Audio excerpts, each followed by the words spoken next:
The Project Gutenberg ebook of the life of Flavius Josephus. This ebook is for the use of anyone anywhere in the United States and most other parts of the world at no cost and with almost no restrictions whatsoever. You may copy it, give it away or reuse it under the terms of the Project Gutenberg license included with this ebook or online at www.gutenberg.org. If you are not located in the United States, you will have to check the laws of the country where you are located before using this ebook.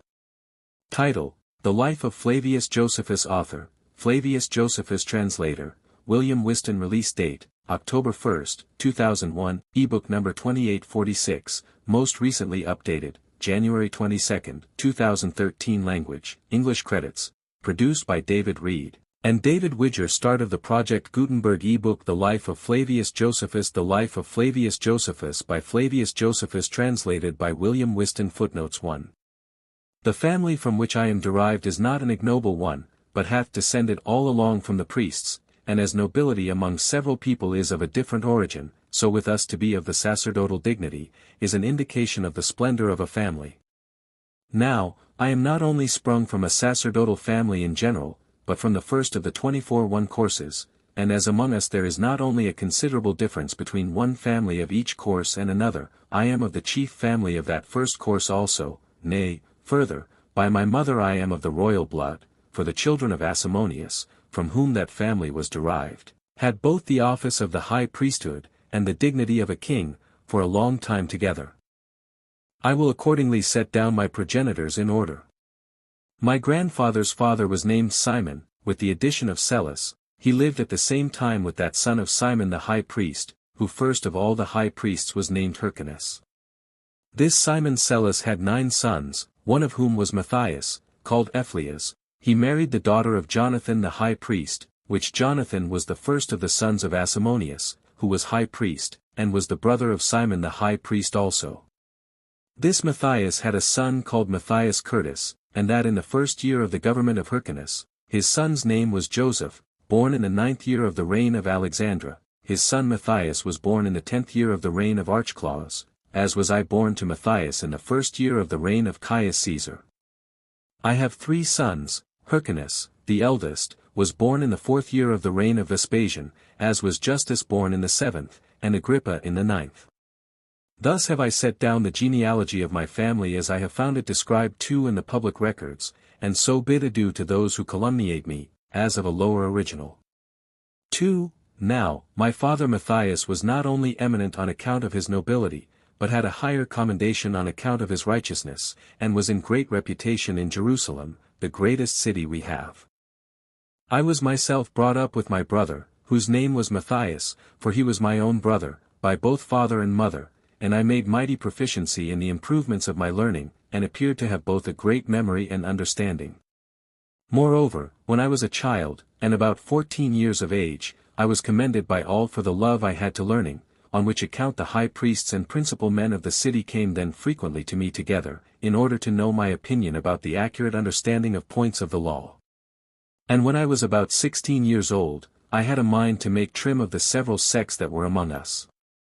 These sects are 3, the first is that of the Pharisees, the second that Sadducees, and the third that of the Essenes, as we have frequently told you, for I thought that by this means I might choose the best, if I were once acquainted with them all, so I contented myself with hard fare, and underwent great difficulties, and went through them all. Nor did I content myself with these trials only, but when I was informed that one, whose name was Bannus, lived in the desert, and used no other clothing than grew upon trees, and had no other food than what grew of its own accord, and bathed himself in cold water frequently, both by night and by day, in order to preserve his chastity, I imitated him in those things, and continued with him 3 years. 3. So when I had accomplished my desires, I returned back to the city, being now 19 years old, and began to conduct myself according to the rules of the sect of the Pharisees, which is of kin to the sect of the Stoics, as the Greeks call them. 3. But when I was in the 26th year of my age, it happened that I took a voyage to Rome, and this on the occasion which I shall now describe. At the time when Felix was procurator of Judea there were certain priests of my acquaintance, and very excellent persons they were, whom on a small and trifling occasion he had put into bonds, and sent to Rome to plead their cause before Caesar. These I was desirous to procure deliverance for, and that especially because I was informed that they were not unmindful of piety towards God, even under their afflictions, but supported themselves with figs and nuts. For accordingly I came to Rome, though it were through a great number of hazards by sea, for as our ship was drowned in the Adriatic Sea, we that were in it, being about 600 in number, 5 swam for our lives all the night, when, upon the first appearance of the day, and upon our sight of a ship of Cyrene, I and some others, 80 in all, by God's providence, prevented the rest, and were taken up into the other ship. And when I had thus escaped, and was come to Diurcia, which the Italians call Puteoli, I became acquainted with Aliturius, an actor of plays, and much beloved by Nero, but a Jew by birth, and through his interest became known to Poppaea, Caesar's wife, and took care, as soon as possible, to entreat her to procure that the priests might be set at liberty. And when, besides this favor, I had obtained many presents from Poppaea, I returned home again. 4. And now I perceived innovations were already begun, and that there were a great many very much elevated in hopes of a revolt from the Romans. I therefore endeavored to put a stop to these tumultuous persons, and persuaded them to change their minds, and laid before their eyes against whom it was that they were going to fight, and told them that they were inferior to the Romans not only in martial skill, but also in good fortune, and desired them not rashly, and after the most foolish manner, to bring on the dangers of the most terrible mischiefs upon their country, upon their families, and upon themselves. And this I said with vehement exhortation, because I foresaw that the end of such a war would be most unfortunate to us. But I could not persuade them, for the madness of desperate men was quite too hard for me. 5. I was then afraid, lest, by inculcating these things so often, I should incur their hatred and their suspicions, as if I were of our enemy's party, and should run into the danger of being seized by them, and slain, since they were already possessed of Antonia, which was the citadel, so I retired into the inner court of the temple. Yet did I go out of the temple again, after Manahem and the principal of the band of robbers were put to death, when I abode among the high priests and the chief of the Pharisees. But no small fear seized upon us when we saw the people in arms, while we ourselves knew not what we should do, and were not able to restrain the seditious. However, as the danger was directly upon us, we pretended that we were of the same opinion with them, but only advised them to be quiet for the present, and to let the enemy go away, still hoping that Gessius, Florus, would not be long ere he came, and that with great forces, and so put an end to these seditious proceedings. 6. But, upon his coming and fighting, he was beaten, and a great many of those that were with him fell. And this disgrace which Gessius, with Cestius, received, became the calamity of our whole nation, for those that were fond of the war were so far elevated with this success, that they had hopes of finally conquering the Romans. Of which war another occasion was ministered, which was this: those that dwelt in the neighboring cities of Syria seized upon such Jews as dwelt among them, with their wives and children, and slew them, when they had not the least occasion of complaint against them, for they did neither attempt any innovation or revolt from the Romans, nor had they given any marks of hatred or treacherous designs towards the Syrians. But what was done by the inhabitants of Scythopolis was the most impious and most highly criminal of all. 6. For when the Jews their enemies came upon them from without, they forced the Jews that were among them to bear arms against their own countrymen, which it is unlawful for us to do. 7. And when, by their assistance, they had joined battle with those who attacked them, and had beaten them, after that victory they forgot the assurances they had given these their fellow citizens and confederates, and slew them all, being in number many 10,000s, 13,000. The like miseries were undergone by those Jews that were the inhabitants of Damascus. But we have given a more accurate account of these things in the books of the Jewish war. I only mention them now, because I would demonstrate to my readers, that the Jews' war with the Romans was not voluntary, but that, for the main, they were forced by necessity to enter into it. 7. So when Gessius had been beaten, as we have said already, the principal men of Jerusalem, seeing that the robbers and innovators had arms in great plenty, and fearing lest they, while they were unprovided of arms, should be in subjection to their enemies, which also came to be the case afterward, and, being informed that all Galilee had not yet revolted from the Romans, but that some part of it was still quiet, they sent me and 2 others of the priests, who were men of excellent characters. Joser and Judas, in order to persuade the ill men there to lay down their arms, and to teach them this lesson, that it were better to have those arms reserved for the most courageous men that the nation had, than to be kept there, for that it had been resolved, that those our best men should always have their arms ready against futurity, but still so, that they should wait to see what the Romans would do. 8. When I had therefore received these instructions, I came into Galilee, and found the people of Sepphoris in no small agony about their country, by reason that the Galileans had resolved to plunder it, on account of the friendship they had with the Romans, and because they had given their right hand, and made a league with Cestius Gallus, the president of Syria. But I delivered them all out of the fear they were in, and persuaded the multitude to deal kindly with them, and permitted them to send to those that were their own hostages with Gessius to Dora, which is a city of Phoenicia, as often as they pleased, though I still found the inhabitants of Tiberias ready to take arms, and that on the occasion following. 9. There were 3 factions in this city. The first was composed of men of worth and gravity, of these Julius Capellus was the head. Now he, as well as all his companions, Herod the son of Maieras, and Herod the son of Gamaliel, and Compsus the son of Compsus, for as to Compsus's brother Crispus, who had once been governor of the city under the great king, Agrippa, 8 he was beyond Jordan in his own possessions. All these persons before named gave their advice, that the city should then continue in their allegiance to the Romans and to the king. But Pistis, who was guided by his son Justus, did not acquiesce in that resolution, otherwise he was himself naturally of a good and virtuous character. But the second faction was composed of the most ignoble persons, and was determined for war. But as for Justus, the son of Pistis, who was the head of the third faction, although he pretended to be doubtful about going to war, yet was he really desirous of innovation, as supposing that he should gain power to himself by the change of affairs.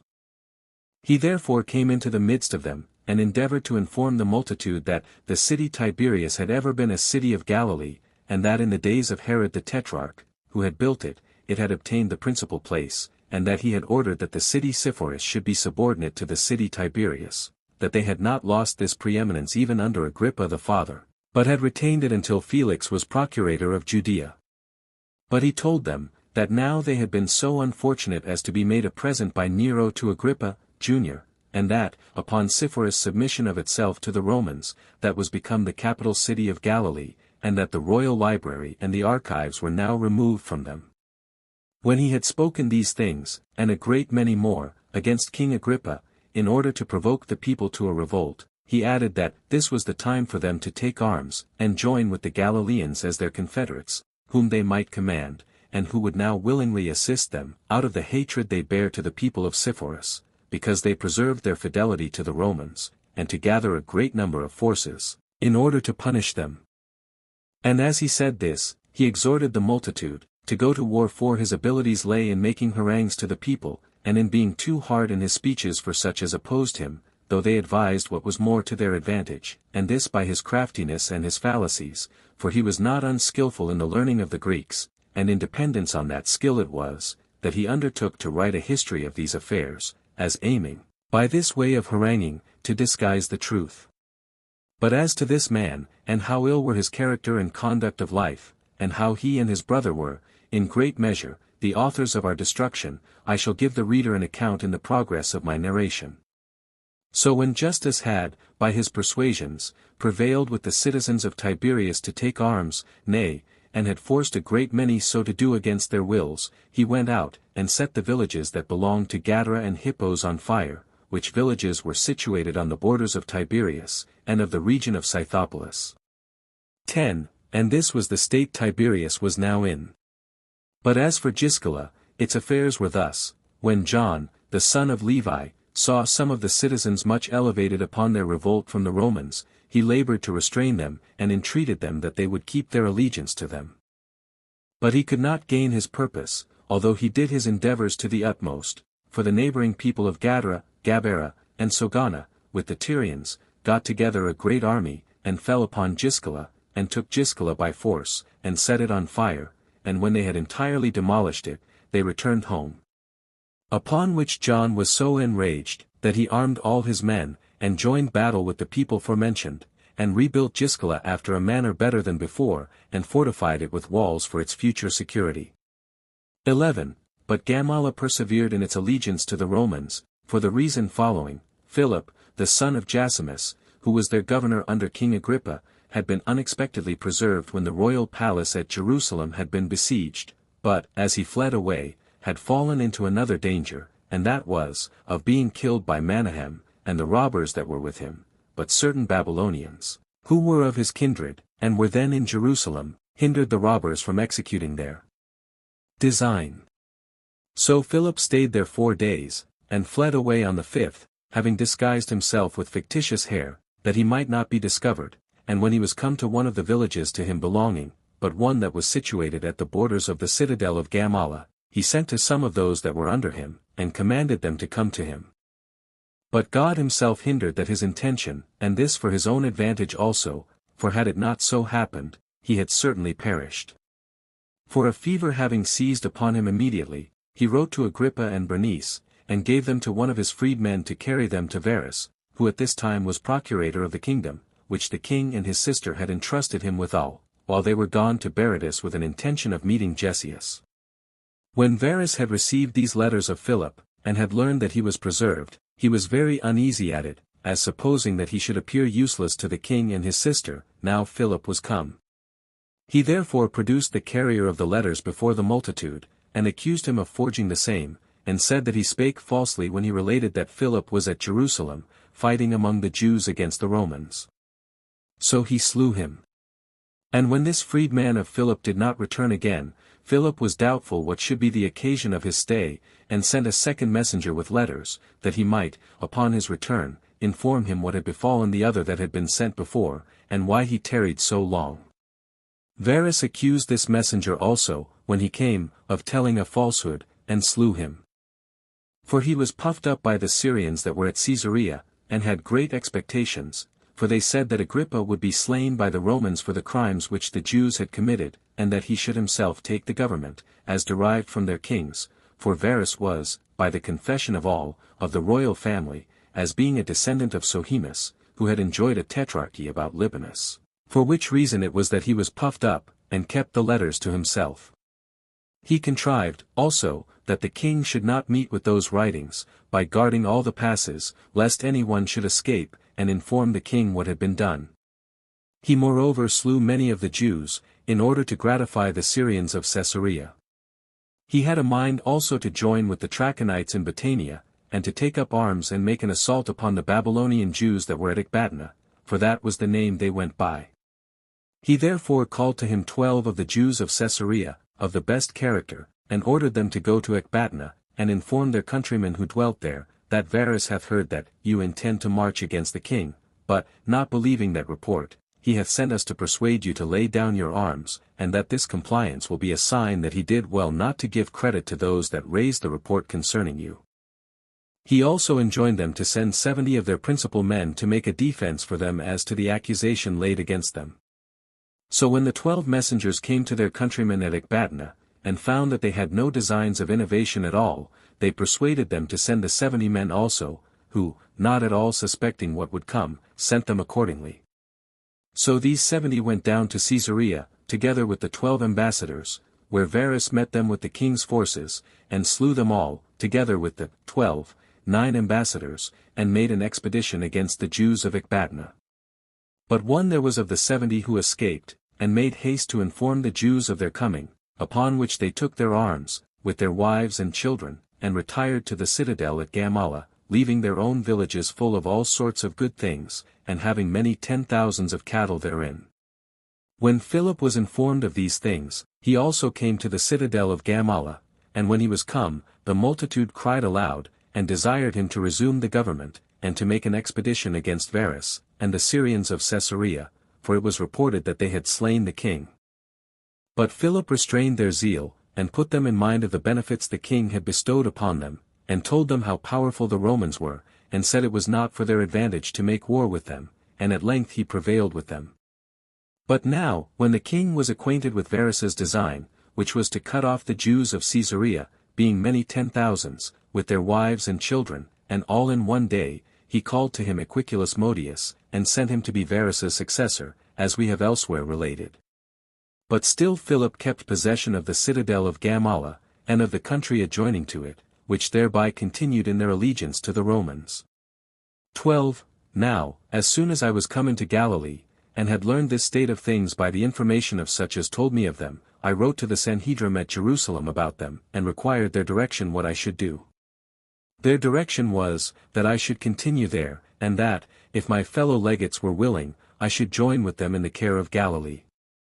But those my fellow legates, having gotten great riches from those tithes which as priests were their dues, and were given to them, determined to return to their own country.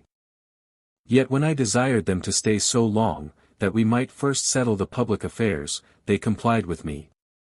So I removed, together with them, from the city of Sepphoris, and came to a certain village called Bethmaus, 4 furlongs distant from Tiberias, and thence I sent messengers to the Senate of Tiberias, and desired that the principal men of the city would come to me, and when they were come, Justus himself being also with them, I told them that I was sent to them by the people of Jerusalem as a legate, together with these other priests, in order to persuade them to demolish that house which Herod the Tetrarch had built there, and which had the figures of living creatures in it, although our laws have forbidden us to make any such figures, and I desired that they would give us leave so to do immediately. But for a good while Capellus and the principal men belonging to the city would not give us leave, but were at length entirely overcome by us, and were induced to be of our opinion. So Jesus the son of Saphias, one of those whom we have already mentioned as the leader of a seditious tumult of mariners and poor people, prevented us, and took with him certain Galileans, and set the entire palace on fire, and thought he should get a great deal of money thereby, because he saw some of the roofs gilt with gold. They also plundered a great deal of the furniture, which was done without our approbation, for after we had discoursed with Capellus and the principal men of the city, we departed from Bethmaus, and went into the upper Galilee. But Jesus and his party slew all the Greeks that were inhabitants of Tiberias, and as many others as were their enemies before the war began. 13. When I understood this state of things, I was greatly provoked, and went down to Tiberias, and took all the care I could of the royal furniture, to recover all that could be recovered from such as had plundered it. They consisted of candlesticks made of Corinthian brass, and of royal tables, and of a great quantity of uncoined silver, and I resolved to preserve whatsoever came to my hand for the king. So I sent for 10 of the principal men of the Senate, and for Capellus the son of Antilas, and committed the furniture to them, with this charge, that they should part with it to nobody else but to myself.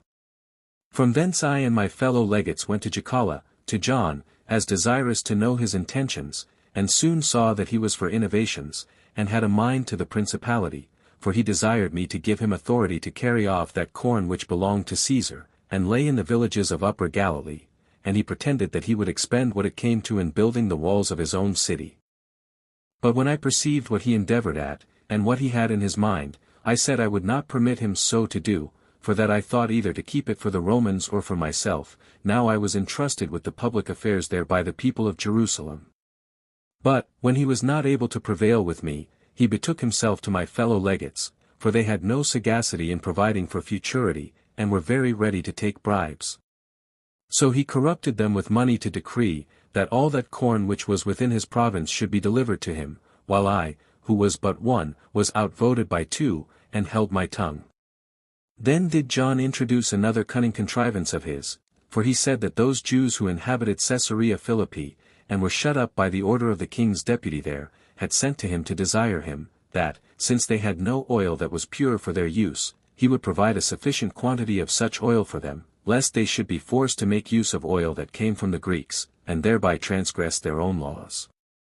Now this was said by John, not out of his regard to religion, but out of his most flagrant desire of gain, for he knew that 2 sextaries were sold with them of Caesarea for 1 drachma, but that at Giscala 80 sextaxes were sold for 4 sextaries. So he gave order that all the oil which was there should be carried away, as having my permission for so doing, which yet I did not grant him voluntarily, but only out of fear of the multitude, since, if I had forbidden him, I should have been stoned by them. When I had therefore permitted this to be done by John, he gained vast sums of money by this his knavery. 14. But when I had dismissed my fellow legates, and sent them back to Jerusalem, I took care to have arms provided, and the cities fortified. And when I had sent for the most hardy among the robbers, I saw that it was not in my power to take their arms from them, but I persuaded the multitude to allow them money as pay, and told them it was better for them to give them a little willingly, rather than to be forced to overlook them when they plundered their goods from them. And when I had obliged them to take an oath not to come into that country, unless they were invited to come, or else when they had not their pay given them, I dismissed them, and charged them neither to make an expedition against the Romans, nor against those their neighbors that lay round about them, for my first care was to keep Galilee in peace. So I was willing to have the principal of the Galileans, in all 70, as hostages for their fidelity, but still under the notion of friendship. Accordingly, I made them my friends and companions as I journeyed, and set them to judge causes, and with their approbation it was that I gave my sentences, while I endeavored not to mistake what justice required, and to keep my hands clear of all bribery in those determinations. 15. I was now about the 30th year of my age, in which time of life it is a hard thing for any one to escape the calumnies of the envious, although he restrain himself from fulfilling any unlawful desires, especially where a person is in great authority. Yet did I preserve every woman free from injuries, and as to what presents were offered me, I despised them, as not standing in need of them. Nor indeed would I take those tithes, which were due to me as a priest, from those that brought them. Yet do I confess, that I took part of the spoils of those Syrians which inhabited the cities that adjoined to us, when I had conquered them, and that I sent them to my kindred at Jerusalem, although, when I twice took Sepphoris by force, and Tiberias 4 times, and Gadara once, and when I had subdued and taken John, who often laid treacherous snares for me, I did not punish, with death, either him or any of the people forenamed, as the progress of this discourse will show. And on this account, I suppose, it was that God, 10 who is never unacquainted with those that do as they ought to do, delivered me still out of the hands of these my enemies, and afterwards preserved me when I fell into those many dangers which I shall relate hereafter.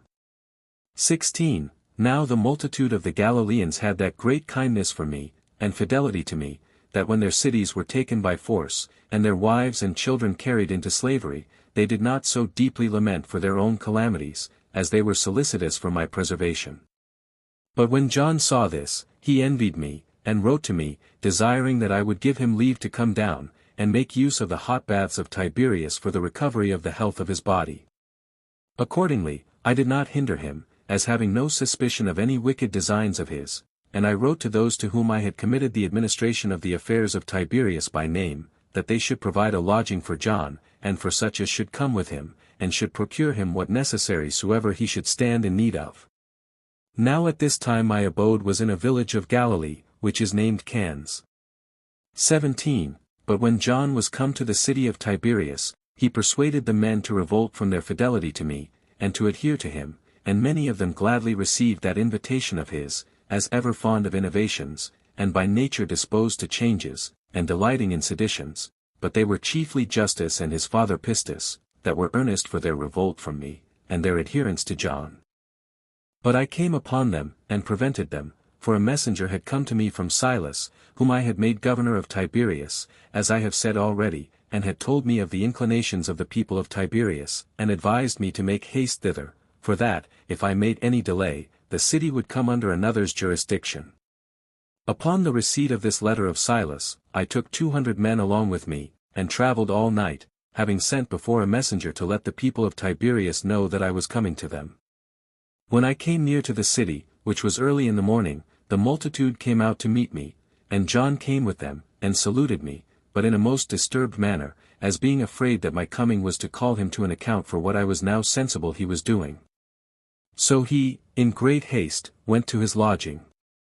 But when I was in the open place of the city, having dismissed the guards I had about me, excepting one, and 10 armed men that were with him, I attempted to make a speech to the multitude of the people of Tiberias, and, standing on a certain elevated place, I entreated them not to be so hasty in their revolt, for that such a change in their behavior would be to their reproach, and that they would then justly be suspected by those that should be their governors hereafter, as if they were not likely to be faithful to them neither.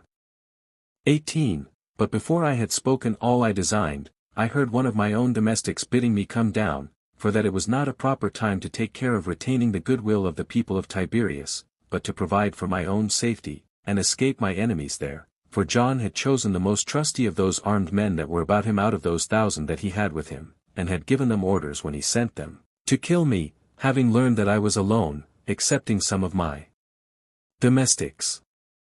So those that were sent came as they were ordered, and they had executed what they came about, had I not leaped down from the elevation I stood on, and with one of my guards, whose name was James, been carried, out of the crowd, upon the back of one Herod of Tiberias, and guided by him down to the lake, where I seized a ship, and got into it, and escaped my enemies unexpectedly, and came to Tarichees. 19. Now, as soon as the inhabitants of that city understood the perfidiousness of the people of Tiberias, they were greatly provoked at them. So they snatched up their arms, and desired me to be their leader against them, for they said they would avenge their commander's cause upon them. They also carried the report of what had been done to me to all the Galileans, and eagerly endeavored to irritate them against the people of Tiberias, and desired that vast numbers of them would get together, and come to them, that they might act in concert with their commander, what should be determined as fit to be done. Accordingly, the Galileans came to me in great numbers, from all parts, with their weapons, and besought me to assault Tiberias, to take it by force, and to demolish it, till it lay even with the ground, and then to make slaves of its inhabitants, with their wives and children. Those that were Josephus's friends also, and had escaped out of Tiberias, gave him the same advice. But I did not comply with them, thinking it a terrible thing to begin a civil war among them, for I thought that this contention ought not to proceed further than words. Nay, I told them that it was not for their own advantage to do what they would have me to do, while the Romans expected no other than that we should destroy one another by our mutual seditions. And by saying this, I put a stop to the anger of the Galileans. 20. But now John was afraid for himself, since his treachery had proved unsuccessful.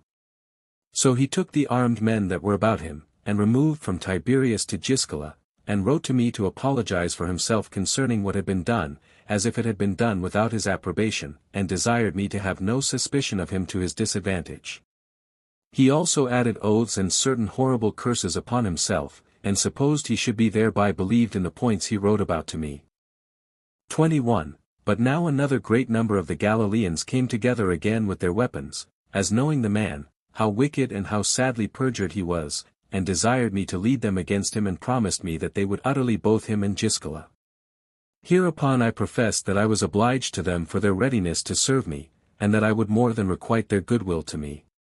However, I entreated them to restrain themselves, and begged of them to give me leave to do what I intended, which was to put an end to these troubles without bloodshed, and when I had prevailed with the multitude of the Galileans to let me do so, I came to Sepphoris. 22. But the inhabitants of this city having determined to continue in their allegiance to the Romans, were afraid of my coming to them, and tried, by putting me upon another action, to divert me, that they might be freed from the terror they were in. Accordingly, they sent to Jesus, the captain of those robbers who were in the confines of Ptolemy, and promised to give him a great deal of money, if he would come with those forces he had with him, which were in number 800, and fight with us. Accordingly, he complied with what they desired, upon the promises they had made him, and was desirous to fall upon us when we were unprepared for him, and knew nothing of his coming beforehand. So he sent to me, and desired that I would give him leave to come and salute me. When I had given him that leave, which I did without the least knowledge of his treacherous intentions beforehand, he took his band of robbers, and made haste to come to me. Yet did not this his knavery succeed well at last, for as he was already nearly approaching, one of those with him deserted him, and came to me, and told me what he had undertaken to do. When I was informed of this, I went into the marketplace, and pretended to know nothing of his treacherous purpose. I took with me many Galileans that were armed, as also some of those of Tiberias, and, when I had given orders that all the roads should be carefully guarded, I charged the keepers of the gates to give admittance to none but Jesus, when he came, with the principal of his men, and to exclude the rest, and in case they aimed to force themselves in, to use stripes, in order to repel them. Accordingly, those that had received such a charge did as they were bidden, and Jesus came in with a few others, and when I had ordered him to throw down his arms immediately, and told him, that if he refused so to do, he was a dead man, he seeing armed men standing all round about him, was terrified, and complied, and as for those of his followers that were excluded, when they were informed that he was seized, they ran away. I then called Jesus to me by himself, and told him, that I was not a stranger to that treacherous design he had against me, nor was I ignorant by whom he was sent for, that, however, I would forgive him what he had done already, if he would repent of it, and be faithful to me hereafter. And thus, upon his promise to do all that I desired, I let him go, and gave him leave to get those whom he had formerly had with him together again. But I threatened the inhabitants of Sepphoris, that, if they would not leave off their ungrateful treatment of me, I would punish them sufficiently. 23. At this time it was that two great men, who were under the jurisdiction of the king, Agrippa, came to me out of the region of Trachonius, bringing their horses and their arms, and carrying with them their money also, and when the Jews would force them to be circumcised, if they would stay among them, I would not permit them to have any force put upon them. 11 But said to them, every one ought to worship God according to his own inclinations, and not to be constrained by force, and that these men, who had fled to us for protection, ought not to be so treated as to repent of their coming hither. And when I had pacified the multitude, I provided for the men that were come to us whatsoever it was they wanted, according to their usual way of living, and that in great plenty also. 24. Now King Agrippa sent an army to make themselves masters of the citadel of Gamala, and over it Equiulus Modius, but the forces that were sent were not allowed to encompass the citadel quite round, but lay before it in the open places, and besieged it. But when Ebucius the Decurion, who was entrusted with the government of the great plain, heard that I was at Simonias, a village situated in the confines of Galilee, and was distant from him 60 furlongs, he took 100 horsemen that were with him by night, and a certain number of footmen, about 200, and brought the inhabitants of the city Gibeah along with him as auxiliaries, and marched in the night, and came to the village where I abode. Upon this I pitched my camp over against him, which had a great number of forces in it, but Ebucius tried to draw us down into the plain, as greatly depending upon his horsemen, but we would not come down, for when I was satisfied of the advantage that his horse would have if we came down into the plain, while we were all footmen, I resolved to join battle with the enemy where I was. Now Ebucius and his party made a courageous opposition for some time, but when he saw that his horse were useless to him in that place, he retired back to the city Gibeah, having lost 3 of his men in the fight. So I followed him directly with 2,000 armed men, and when I was at the city Bessara, that lay in the confines of Ptolemy, but 20 furlongs from Gibeah, where Ebucius abode, I placed my armed men on the outside of the village, and gave orders that they should guard the passes with great care, that the enemy might not disturb us until we should have carried off the corn, a great quantity of which lay there. It belonged to Bernice the queen, and had been gathered together out of the neighboring villages into Bessara, so I loaded my camels and asses, a great number of which I had brought along with me, and sent the corn into Galilee. When I had done this, I offered Ebucius battle, but when he would not accept of the offer, for he was terrified at our readiness and courage, I altered my route, and marched towards Neapolitanus, because I had heard that the country about Tiberias was laid waste by him. This Neapolitanus was captain of a troop of horse, and had the custody of Scythopolis entrusted to his care by the enemy, and when I had hindered him from doing any further mischief to Tiberias, I set myself to make provision for the affairs of Galilee.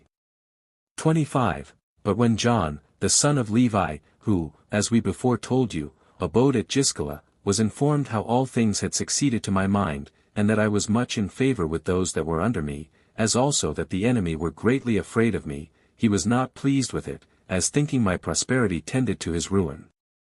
So he took up a bitter envy and enmity against me, and hoping, that if he could inflame those that were under me to hate me, he should put an end to the prosperity I was in, he tried to persuade the inhabitants of Tiberias and of Sepphoris, and for those of Gabara he supposed they would be also of the same mind with the others, which were the greatest cities of Galilee, to revolt from their subjection to me, and to be of his party, and told them that he would command them better than I did.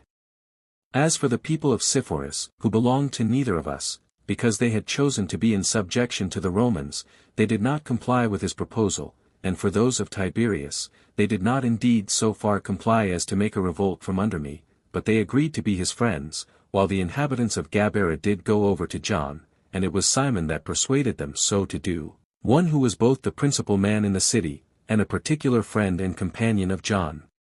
It is true, these did not openly own the making a revolt, because they were in great fear of the Galileans, and had frequent experience of the goodwill they bore to me, yet did they privately watch for a proper opportunity to lay snares for me, and indeed I thereby came into the greatest danger, on the occasion following. 26. There were some bold young men of the village of Dabarita, who observed that the wife of Ptolemy, the king's procurator, was to make a progress over the great plain with a mighty attendance, and with some horsemen that followed as a guard to them, and this out of a country that was subject to the king and queen, into the jurisdiction of the Romans, and fell upon them on a sudden, and obliged the wife of Ptolemy to fly away, and plundered all the carriages. They also came to me to Tarichees, with 4 mules loading of garments, and other furniture, and the weight of the silver they brought was not small, and there were 500 pieces of gold also. Now I had a mind to preserve these spoils for Ptolemy, who was my countryman, and it is prohibited 12 by our laws even to spoil our enemies, so I said to those that brought these spoils, that they ought to be kept, in order to rebuild the walls of Jerusalem with them when they came to be sold. But the young men took it very ill that they did not receive a part of those spoils for themselves, as they expected to have done, so they went among the villages in the neighborhood of Tiberias, and told the people that I was going to betray their country to the Romans, and that I used deceitful language to them, when I said, that what had been thus gotten by rapine should be kept for the rebuilding of the walls of the city of Jerusalem, although I had resolved to restore these spoils again to their former owner. And indeed they were herein not mistaken as to my intentions, for when I had gotten clear of them, I sent for 2 of the principal men, Dashan, and Janius the son of Levi, persons that were among the chief friends of the king, and commanded them to take the furniture that had been plundered, and to send it to him, and I threatened that I would order them to be put to death by way of punishment, if they discovered this my command to any other person. 27. Now, when all Galilee was filled with this rumor, that their country was about to be betrayed by me to the Romans, and when all men were exasperated against me, and ready to bring me to punishment, the inhabitants of Taricheae did also themselves suppose that what the young men said was true, and persuaded my guards and armed men to leave me when I was asleep, and to come presently to the hippodrome, in order there to take counsel against me their commander. And when they had prevailed with them, and they were gotten together, they found there a great company assembled already, who all joined in one clamor, to bring the man who was so wicked to them as to betray them, to his due punishment, and it was Jesus, the son of Saphias, who principally set them on. He was ruler in Tiberias, a wicked man, and naturally disposed to make disturbances in matters of consequence, a seditious person he was indeed, and an innovator beyond everybody else.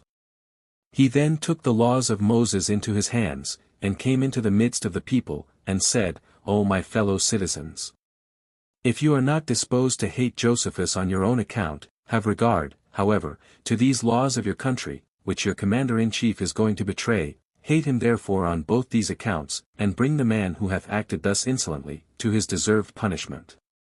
28. When he had said this, and the multitude had openly applauded him for what he had said, he took some of the armed men, and made haste away to the house in which I lodged, as if he would kill me immediately, while I was wholly insensible of all till this disturbance happened, and by reason of the pains I had been taking, was fallen fast asleep. But Simon, who was entrusted with the care of my body, and was the only person that stayed with me, and saw the violent incursion the citizens made upon me, awaked me, and told me of the danger I was in, and desired me to let him kill me, that I might die bravely and like a general, before my enemies came in, and forced me, to kill myself, or killed me themselves. Thus did he discourse to me, but I committed the care of my life to God, and made haste to go out to the multitude.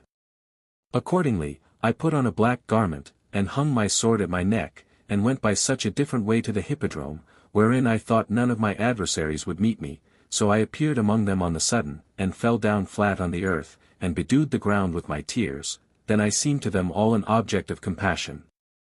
And when I perceived the change that was made in the multitude, I tried to divide their opinions before the armed men should return from my house, so I granted them that I had been as wicked as they supposed me to be, but still I entreated them to let me first inform them for what use I had kept that money which arose from the plunder, and, that they might then kill me if they pleased, and upon the multitudes ordering me to speak, the armed men came upon me, and when they saw me, they ran to kill me, but when the multitude bade them hold their hands, they complied, and expected that as soon as I should own to them that I kept the money for the king, it would be looked on as a confession of my treason, and they should then be allowed to kill me.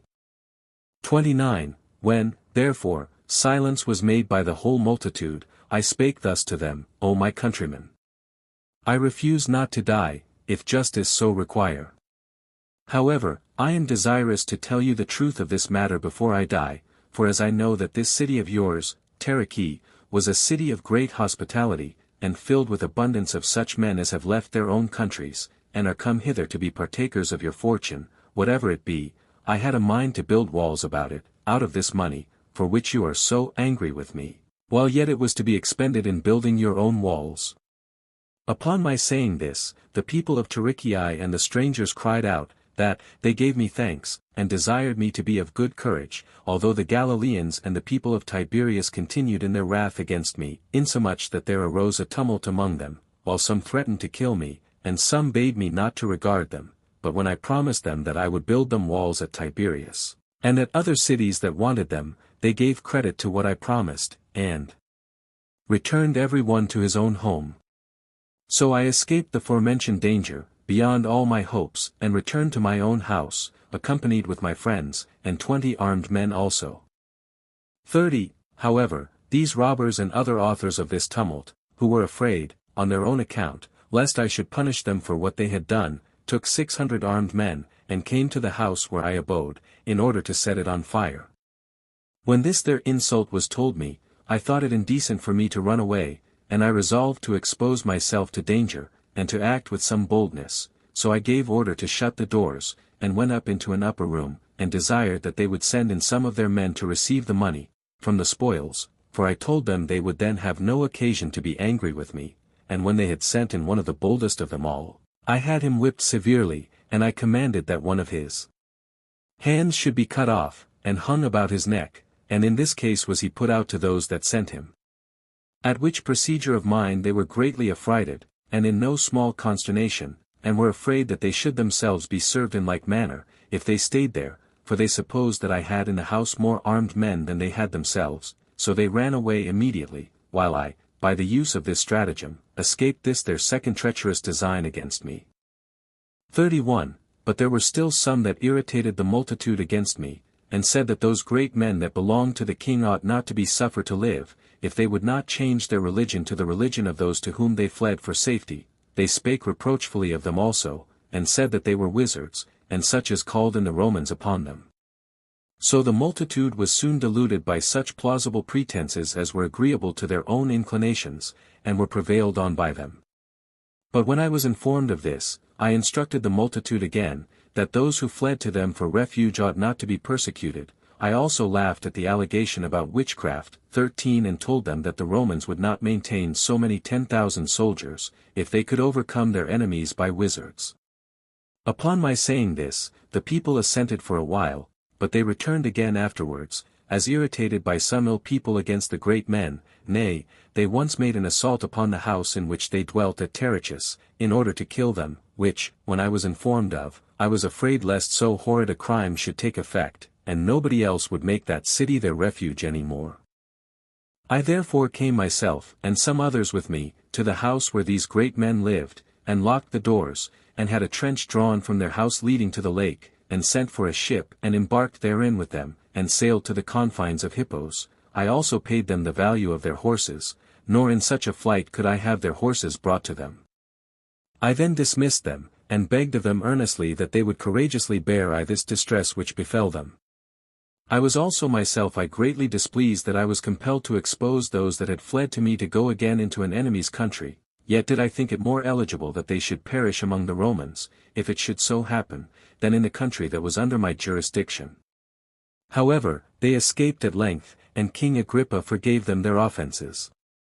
And this was the conclusion of what concerned these men. 32. But as for the inhabitants of the city of Tiberias, they wrote to the king, and desired him to send them forces sufficient to be a guard to their country, for that they were desirous to come over to him. This was what they wrote to him.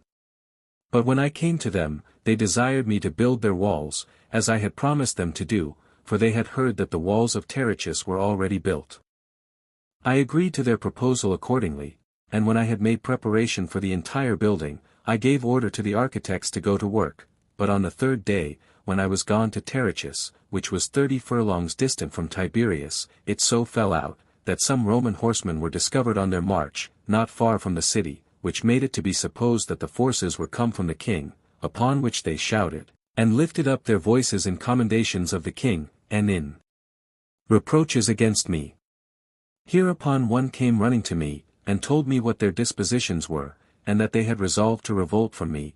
Upon hearing which news I was very much alarmed, for I had already sent away my armed men from Terechus, to their own homes, because the next day was our Sabbath, for I would not have the people of Terechus disturbed, on that day, by a multitude of soldiers, and indeed, whenever I sojourned at that city, I never took any particular care for a guard about my own body, because I had had frequent instances of the fidelity its inhabitants bore to me.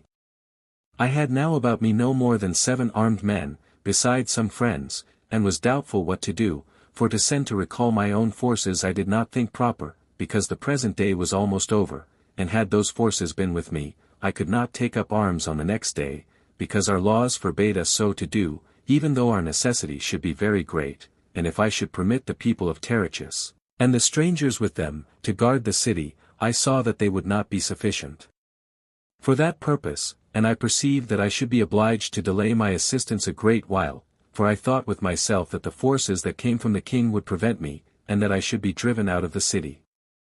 I considered, therefore, how to get clear of these forces by a stratagem, so I immediately placed those my friends of Tereki, on whom I could best confide, at the gates, to watch those very carefully who went out at those gates. I also called to me the heads of families, and bade every one of them to seize upon a ship 14 to go on board it, and to take a master with them, and follow him to the city of Tiberias. I also myself went on board one of those ships, with my friends, and the 7 armed men already mentioned, and sailed for Tiberias. 33. But now, when the people of Tiberias perceived that there were no forces come from the king, and yet saw the whole lake full of ships, they were in fear what would become of their city, and were greatly terrified, as supposing that the ships were full of men on board, so they then changed their minds, and threw down their weapons, and met me with their wives and children, and made acclamations to me with great commendations, for they imagined that I did not know their former inclinations to have been against me, so they persuaded me to spare the city. But when I was come near enough, I gave order to the masters of the ships to cast anchor a good way off the land, that the people of Tiberias might not perceive that the ships had no men on board, but I went nearer to the people in one of the ships, and rebuked them for their folly, and that they were so fickle as, without any just occasion in the world, to revolt from their fidelity to me. However, assured them that I would entirely forgive them for the time to come, if they would send 10 of the ringleaders of the multitude to me, and when they complied readily with this proposal, and sent me the men forementioned, I put them on board a ship, and sent them away to Terechis, and ordered them to be kept in prison. 34. And by this stratagem it was that I gradually got all the senate of Tiberias into my power, and sent them to the city forementioned, with many of the principal men among the populace, and those not fewer in number than the other. But when the multitude saw into what great miseries they had brought themselves, they desired me to punish the author of this sedition. His name was Clitus, a young man, bold and rash in his undertakings. Now, since I thought it not agreeable to piety to put one of my own people to death, and yet found it necessary to punish him, I ordered Levi, one of my own guards, to go to him, and cut off one of Clitus's hands, but as he that was ordered to do this, was afraid to go out of the ship alone, among so great a multitude, I was not willing that the timorousness of the soldier should appear to the people of Tiberias. So I called to Clitus himself and said to him, Since thou deservest to lose both thine hands for thy ingratitude to me, be thou thine own executioner, lest, if thou refusest so to be, thou undergo a worse punishment. And when he earnestly begged of me to spare him one of his hands, it was with difficulty that I granted it. So, in order to prevent the loss of both his hands, he willingly took his sword, and cut off his own left hand, and this put an end to the sedition. 35. Now the men of Tiberias, after I was gone to Tarichae, perceived what stratagem I had used against them, and they admired how I had put an end to their foolish sedition, without shedding of blood. But now, when I had sent for some of those multitudes of the people of Tiberias out of prison, among whom were Justus and his father Pistus, I made them to sup with me, and during our supper time I said to them, that I knew the power of the Romans was superior to all others, but did not say so, publicly, because of the robbers. So I advised them to do as I did, and to wait for a proper opportunity, and not to be uneasy at my being their commander, for that they could not expect to have another who would use the like moderation that I had done. I also put Justus in mind how the Galileans had cut off his brother's hands before ever I came to Jerusalem, upon an accusation laid against him, as if he had been a rogue, and had forged some letters, as also how the people of Gamala, in a sedition they raised against the Babylonians, after the departure of Philip, slew Chairs, who was a kinsman of Philip, and withal how they had wisely punished Jesus, his brother Justus's sister's husband, with death. When I had said this to them during supper time, I in the morning ordered Justus, and all the rest that were in prison, to be loosed out of it and sent away. 36. But before this, it happened that Philip, the son of Josephus, went out of the citadel of Gamala upon the following occasion, when Philip had been informed that Varus was put out of his government by King Agrippa, and that Equiulus Modius, a man that was of old his friend and companion, was come to succeed him, he wrote to him, and related what turns of fortune he had had, and desired him to forward the letters he sent to the king and queen. Now, when Modius had received these letters, he was exceedingly glad, and sent the letters to the king and queen, who were then about Berytus. But when King Agrippa knew that the story about Philip was false, for it had been given out, that the Jews had begun a war with the Romans, and that this Philip had been their commander in that war, he sent some horsemen to conduct Philip to him, and when he was come, he saluted him very obligingly, and showed him to the Roman commanders, and told them that this was the man of whom the report had gone about as if he had revolted from the Romans. He also bid him to take some horsemen with him, and to go quickly to the citadel of Gamala, and to bring out thence all his domestics, and to restore the Babylonians to Batanea again. He also gave it him in charge to take all possible care that none of his subjects should be guilty of making any innovation. Accordingly, upon these directions from the king, he made haste to do what he was commanded. 37. Now there was one Joseph, the son of a female physician, who excited a great many young men to join with him. He also insolently addressed himself to the principal persons at Gamala, and persuaded them to revolt from the king, and take up arms, and gave them hopes that they should, by his means, recover their liberty. And some they forced into the service, and those that would not acquiesce in what they had resolved on, they slew. They also slew Chairs, and with him Jesus, one of his kinsmen, and a brother of Justus of Tiberias, as we have already said. Those of Gamala also wrote to me, desiring me to send them an armed force, and workmen to raise up the walls of their city, nor did I reject either of their requests. The region of Gaulonitis did also revolt from the king, as far as the village Solima. I also built a wall about Seleucia and Sogani, which are villages naturally of very great strength. Moreover, I, in like manner, walled several villages of Upper Galilee, though they were very rocky of themselves. Their names are Jamnia, and Meroth, and Achaber. I also fortified, in the Lower Galilee, the cities Tarichi, Tiberias, Sepphoris, and the villages, the cave of Arbela, Bersobe, Salamine, Jotapata, Caphareco, and Sego, and Jaffa, and Mount Tabor. 15 I also laid up a great quantity of corn in these places, and arms withal, that might be for their security afterward. 38 But the hatred that John, the son of Levi, bore to me, grew now more violent, while he could not bear my prosperity with patience. So he proposed to himself, by all means possible, to make away with me, and built the walls of Giscala, which was the place of his nativity. He then sent his brother Simon, and Jonathan, the son of Sisena, and about 100 armed men, to Jerusalem, to Simon, the son of Gamaliel, 16 in order to persuade him to induce the commonalty of Jerusalem to take from me the government over the Galileans, and to give their suffrages for conferring that authority upon him. This Simon was of the city of Jerusalem, and of a very noble family of the sect of the Pharisees, which are supposed to excel others in the accurate knowledge of the laws of their country. He was a man of great wisdom and reason, and capable of restoring public affairs by his prudence, when they were in an ill posture. He was also an old friend and companion of John, but at that time he had a difference with me. When therefore he had received such an exhortation, he persuaded the high priests, Ananus, and Jesus the son of Gamala, and some others of the same seditious faction, to cut me down, now I was growing so great, and not to overlook me while I was aggrandizing myself to the height of glory. And he said that it would be for the advantage of the Galileans, if I were deprived of my government there.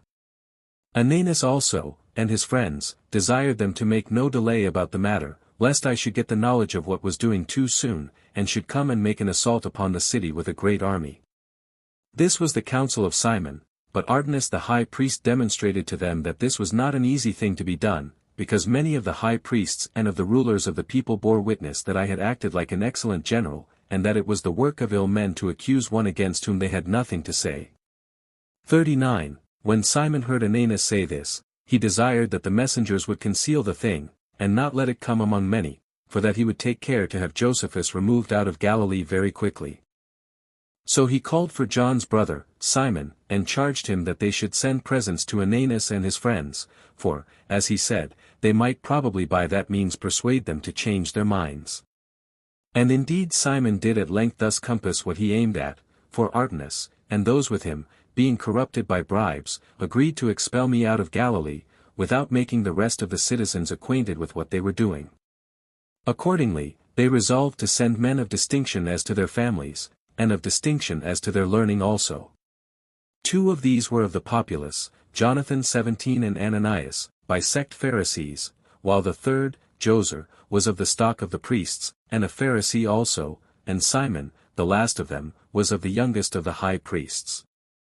These had it given them in charge, that, when they were come to the multitude of the Galileans, they should ask them, what was the reason of their love to me?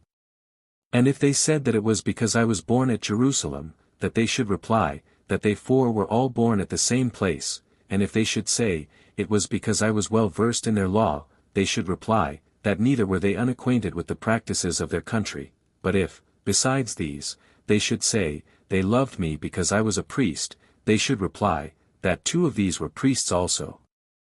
40. Now, when they had given Jonathan and his companions these instructions, they gave them 40,000 drachmae, out of the public money.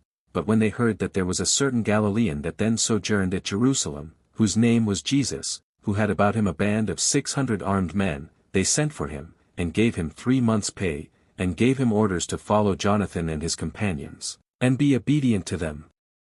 They also gave money to 300 men that were citizens of Jerusalem, to maintain them all, and ordered them also to follow the ambassadors, and when they had complied, and were gotten ready for the march, Jonathan and his companions went out with them, having along with them John's brother and 100 armed men.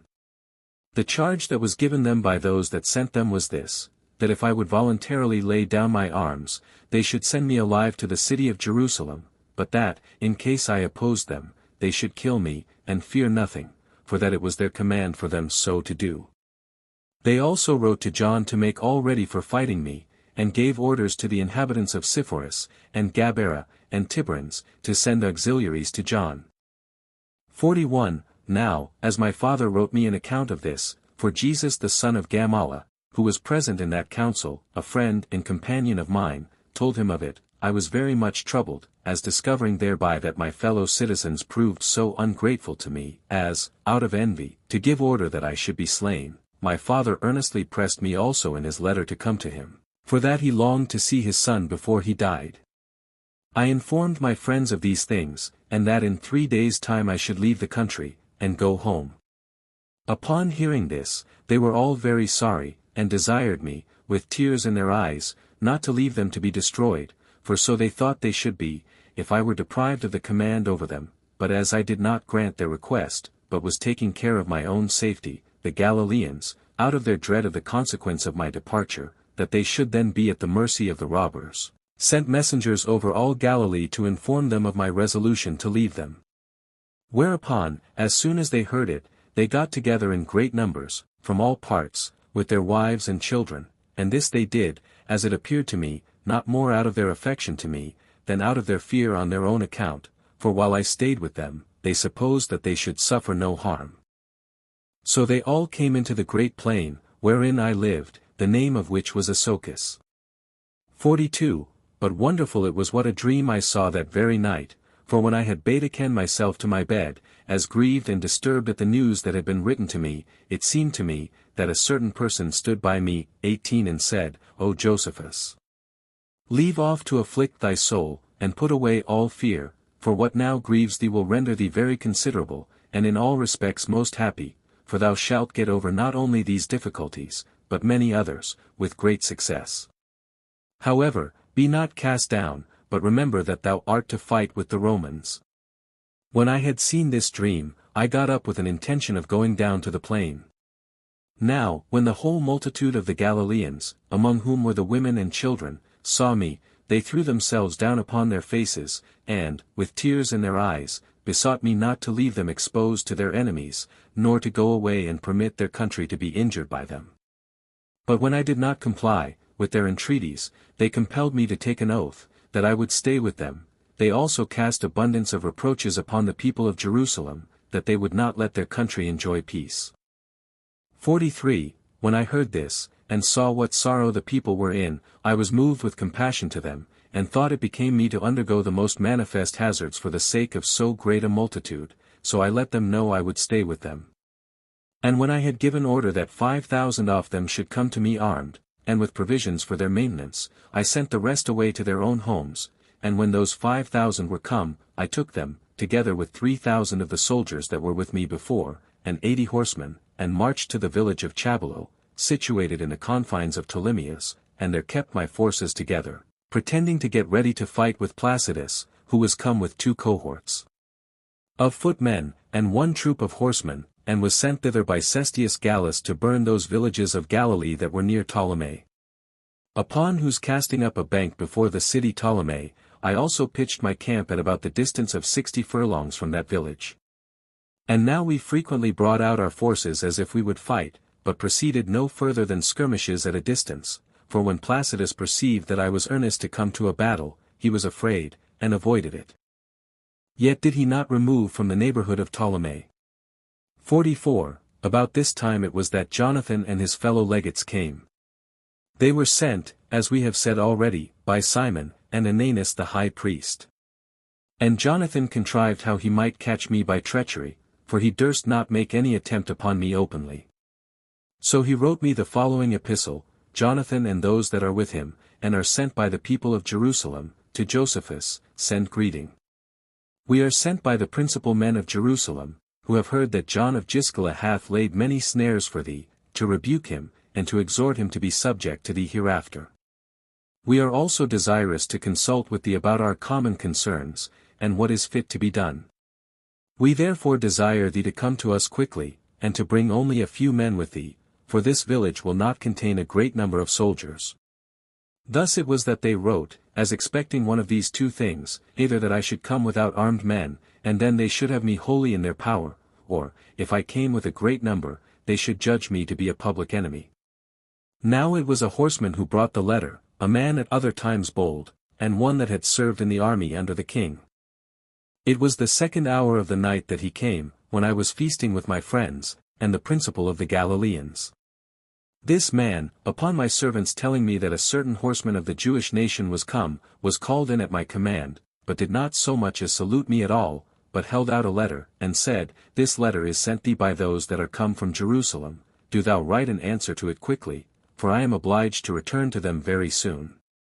Now my guests could not but wonder at the boldness of the soldier. But I desired him to sit down and sup with us, but when he refused so to do, I held the letter in my hands as I received it, and fell a-talking with my guests about other matters. But a few hours afterwards, I got up, and when I had dismissed the rest to go to their beds, I bid only 4 of my intimate friends to stay, and ordered my servant to get some wine ready. I also opened the letter so, that nobody could perceive it, and understanding thereby presently the purport of the writing, I sealed it up again, and appeared as if I had not yet read it, but only held it in my hands. I ordered 20 drachmae should be given the soldier for the charges of his journey, and when he took the money, and said that he thanked me for it, I perceived that he loved money, and that he was to be caught chiefly by that means, and I said to him, If thou wilt but drink with us, thou shalt have a drachma for every glass thou drinkest. So he gladly embraced this proposal, and drank a great deal of wine, in order to get the more money, and was so drunk, that at last he could not keep the secrets he was entrusted with, but discovered them without my putting questions to him, viz. That a treacherous design was contrived against me, and that I was doomed to die by those that sent him. When I heard this, I wrote back this answer: Josephus to Jonathan, and those that are with him, sendeth greeting.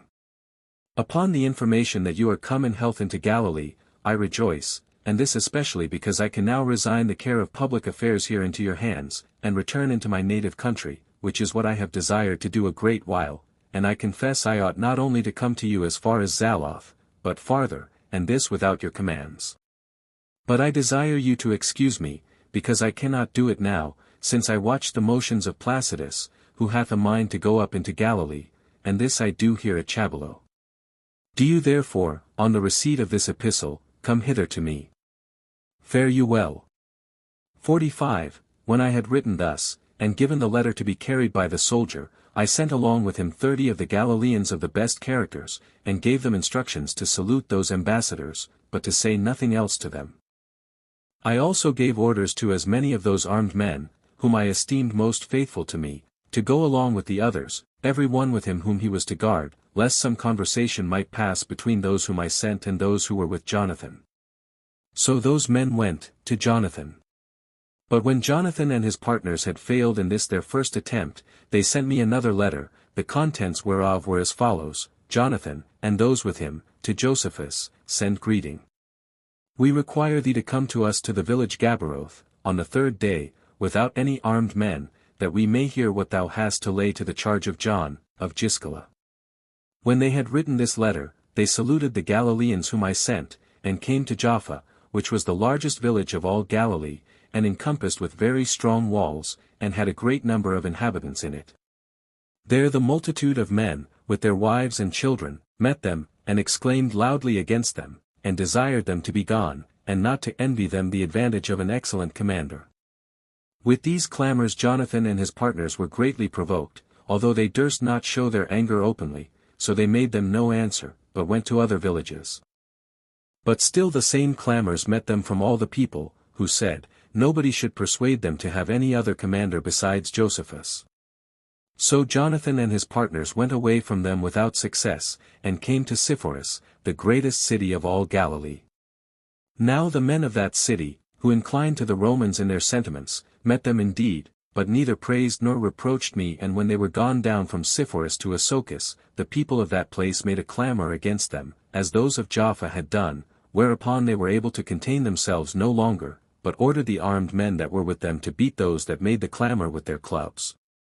And when they came to Gabera, John met them with 3,000 armed men, but, as I understood by their letter that they had resolved to fight against me, I arose from Chabelo, with 3,000 armed men also, but left in my camp one of my fastest friends, and came to Jotapata, as desirous to be near them, the distance being no more than 40 furlongs. Whence I wrote thus to them: if you are very desirous that I should come to you, you know there are 240 cities and villages in Galilee, I will come to any of them which you please, excepting Gabaron and Giscala, the one of which is John's native city, and the other in confederacy and friendship with him. 46. When Jonathan and his partners had received this letter, they wrote me no more answers, but called a council of their friends together, and taking John into their consultation, they took counsel together by what means they might attack me. John's opinion was, that they should write to all the cities and villages that were in Galilee, for that there must be certainly 1 or 2 persons in every one of them that were at variance with me, and that they should be invited to come to oppose me as an enemy. He would also have them send this resolution of theirs to the city of Jerusalem, that its citizens, upon the knowledge of my being adjudged to be an enemy by the Galileans, might themselves I also confirm that determination. He said also, that when this was done, even those Galileans who were well affected to me, would desert me out of fear. When John had given them this counsel, what he had said was very agreeable to the rest of them. I was also made acquainted with these affairs about the 3rd hour of the night, by the means of one Zacchaeus, who had belonged to them, but now deserted them and came over to me, and told me what they were about, so I perceived that no time was to be lost. Accordingly, I gave command to Jacob, an armed man of my guard, whom I esteemed faithful to me, to take 200 men, and to guard the passages that led from Gahara to Galilee, and to seize upon the passengers, and send them to me, especially such as were caught with letters about them. I also sent Jeremias himself, one of my friends, with 600 armed men, to the borders of Galilee, in order to watch the roads that led from this country to the city Jerusalem, and gave him charge to lay hold of such as travelled with letters about them, to keep the men in bonds upon the place, but to send me the letters. 47. When I had laid these commands upon them, I gave them orders, and bid them take their arms and bring 3 days' provision with them, and be with me the next day. I also parted those that were about me into 4 parts, and ordained those of them that were most faithful to me to be a guard to my body. I also set over them centurions, and commanded them to take care that not a soldier which they did not know should mingle himself among them. Now, on the 5th day following, when I was at Gabaroth, I found the entire plain that was before the village full of armed men, who were come out of Galilee to assist me. Many others of the multitude, also, out of the village, ran along with me. But as soon as I had taken my place, and began to speak to them, they all made an acclamation, and called me the benefactor and saviour of the country. And when I had made them my acknowledgments, and thanked them, for their affection to me, I also advised them to fight with nobody, 19 nor to spoil the country, but to pitch their tents in the plain, and be content with their sustenance they had brought with them, for I told them that I had a mind to compose these troubles without shedding any blood. Now it came to pass, that on the very same day those who were sent by John with letters, fell among the guards whom I had appointed to watch the roads, so the men were themselves kept upon the place, as my orders were, but I got the letters, which were full of reproaches and lies, and I intended to fall upon these men, without saying a word of these matters to any body. 48. Now, as soon as Jonathan and his companions heard of my coming, they took all their own friends, and John with them, and retired to the house of Jesus, which indeed was a large castle, and no way unlike a citadel, so they privately laid a band of armed men therein, and shut all the other doors but one, which they kept open, and they expected that I should come out of the road to them, to salute them. And indeed they had given orders to the armed men, that when I came they should let nobody besides me come in, but should exclude others, as supposing that, by this means, they should easily get me under their power, but they were deceived in their expectation, for I perceived what snares they had laid for me. Now, as soon as I was got off my journey, I took up my lodgings over against them, and pretended to be asleep, so Jonathan and his party, thinking that I was really asleep and at rest, made haste to go down into the plain, to persuade the people that I was an ill governor. But the matter proved otherwise, for, upon their appearance, there was a cry made by the Galileans immediately, declaring their good opinion of me as their governor, and they made a clamour against Jonathan and his partners for coming to them when they had suffered no harm, and as though they would overturn their happy settlement, and desired them by all means to go back again, for that they would never be persuaded to have any other to rule over them but myself. When I heard of this, I did not fear to go down into the midst of them. I went, therefore, myself down presently to hear what Jonathan and his companions said. As soon as I appeared, there was immediately an acclamation made to me by the whole multitude, and a cry in my commendation by them, who confessed their thanks was owing to me for my good government of them. 49. When Jonathan and his companions heard this, they were in fear of their own lives, and in danger lest they should be assaulted by the Galileans on nay account, so they contrived how they might run away. But as they were not able to get off, for I desired them to stay, they looked down with concern at my words to them.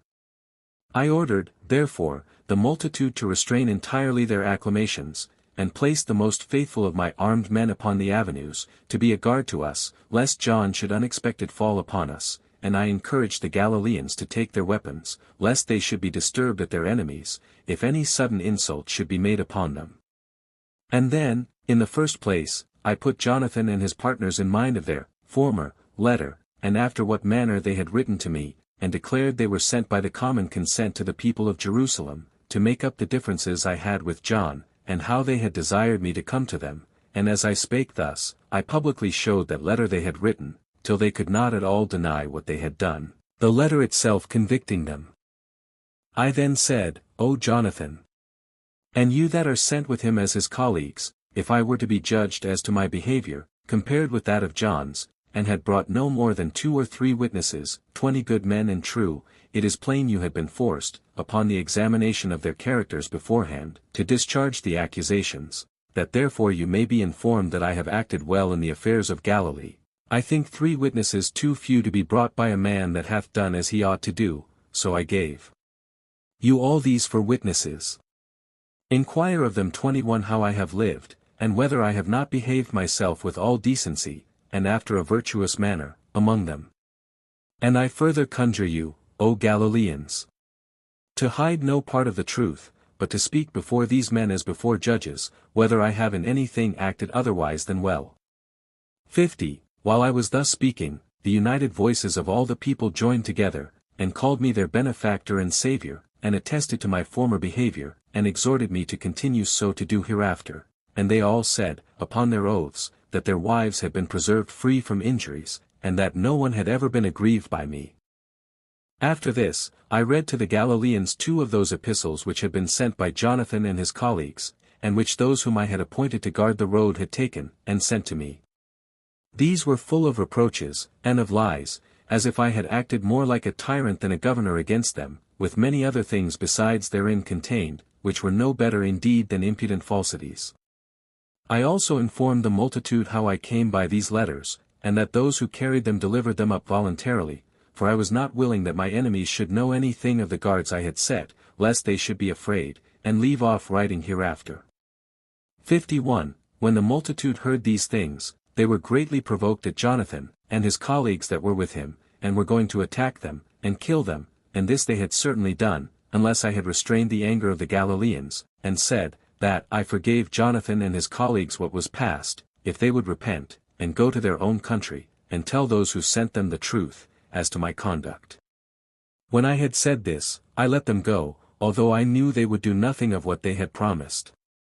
But the multitude were very much enraged against them, and entreated me to give them leave to punish them for their insolence, yet did I try all methods to persuade them to spare the men, for I knew that every instance of sedition was pernicious to the public welfare.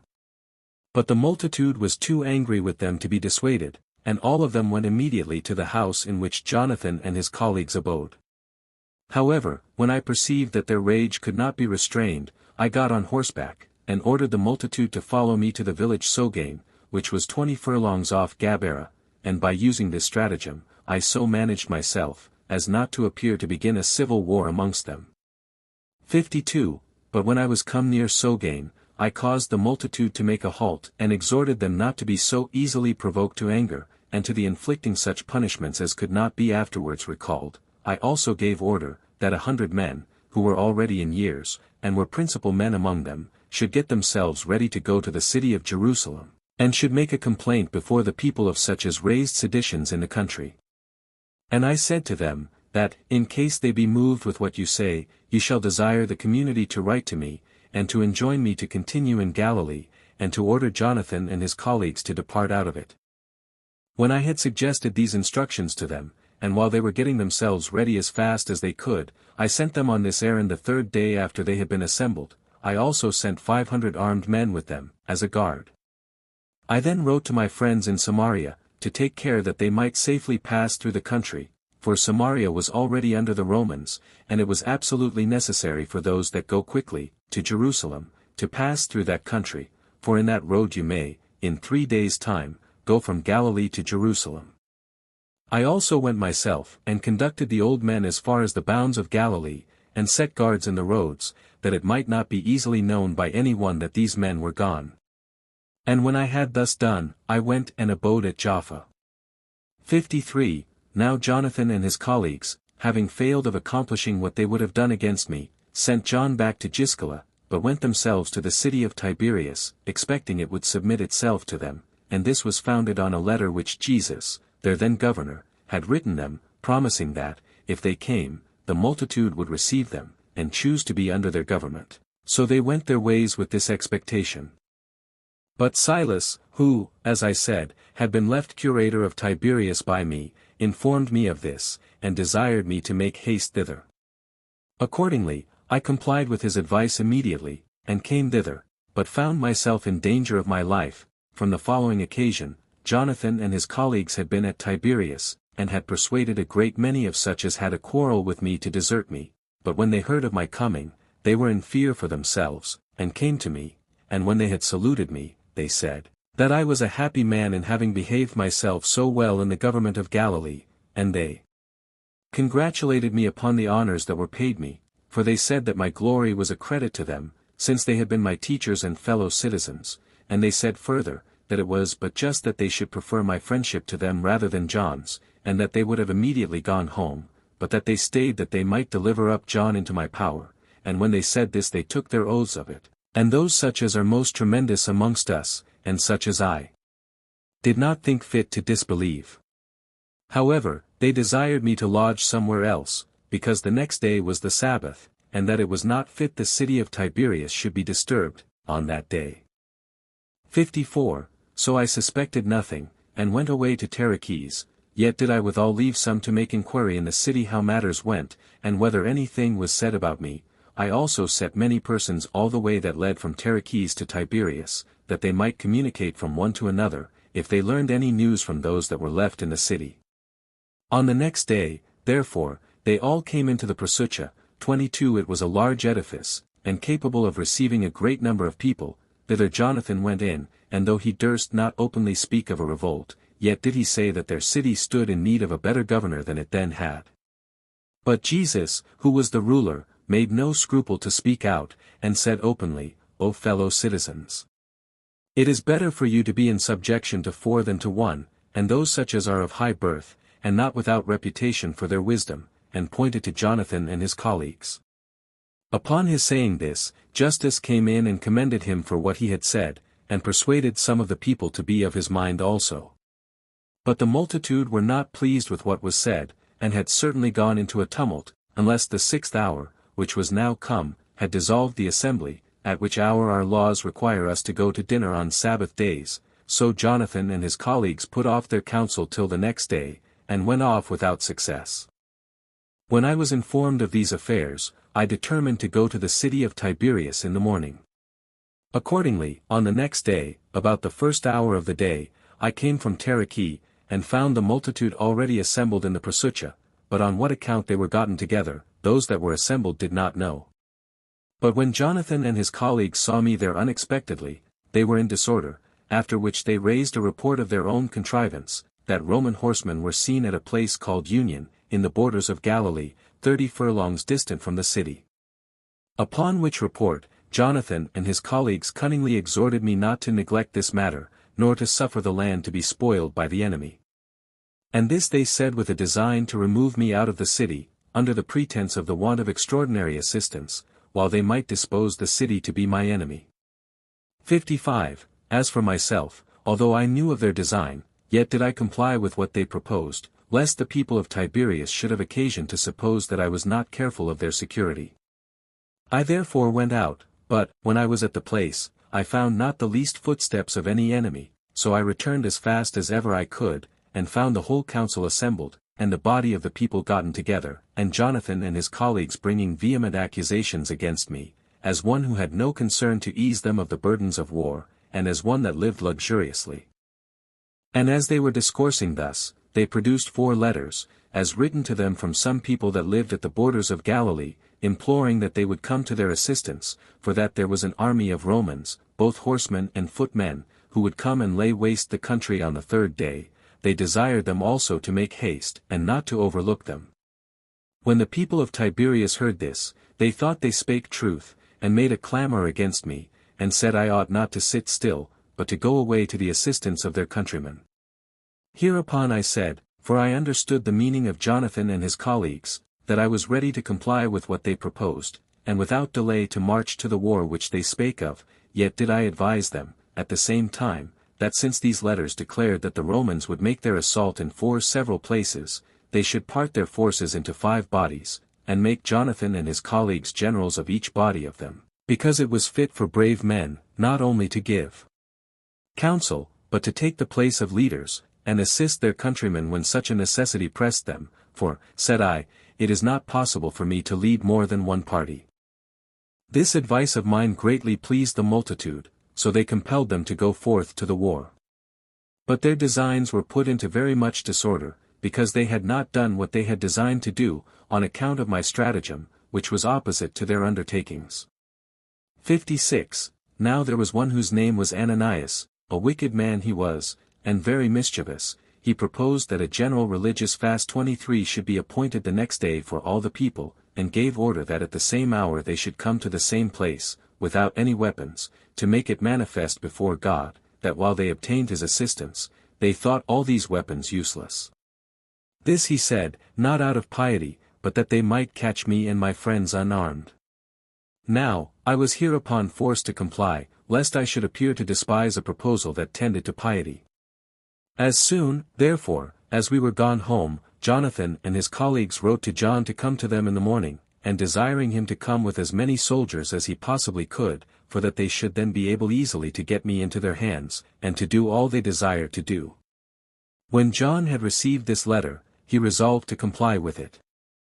As for myself, on the next day, I ordered 2 of the guards of my body, whom I esteemed the most courageous and most faithful, to hide daggers under their garments, and to go along with me, that we might defend ourselves, if any attack should be made upon us by our enemies.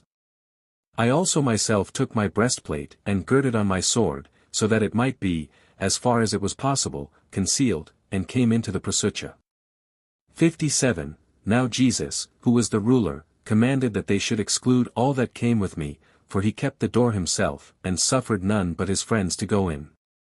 And while we were engaged in the duties of the day, and had betaken ourselves to our prayers, Jesus got up, and inquired of me what was become of the vessels that were taken out of the king's palace, when it was burnt down, and, of that uncoined silver, and in whose possession they now were.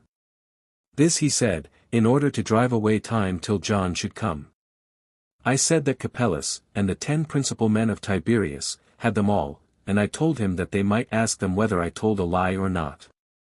And when they said they had them, he asked me, What is become of those 20 pieces of gold which thou didst receive upon the sale of a certain weight of uncoined money? I replied, that I had given them to those ambassadors of theirs, as a maintenance for them, when they were sent by them to Jerusalem.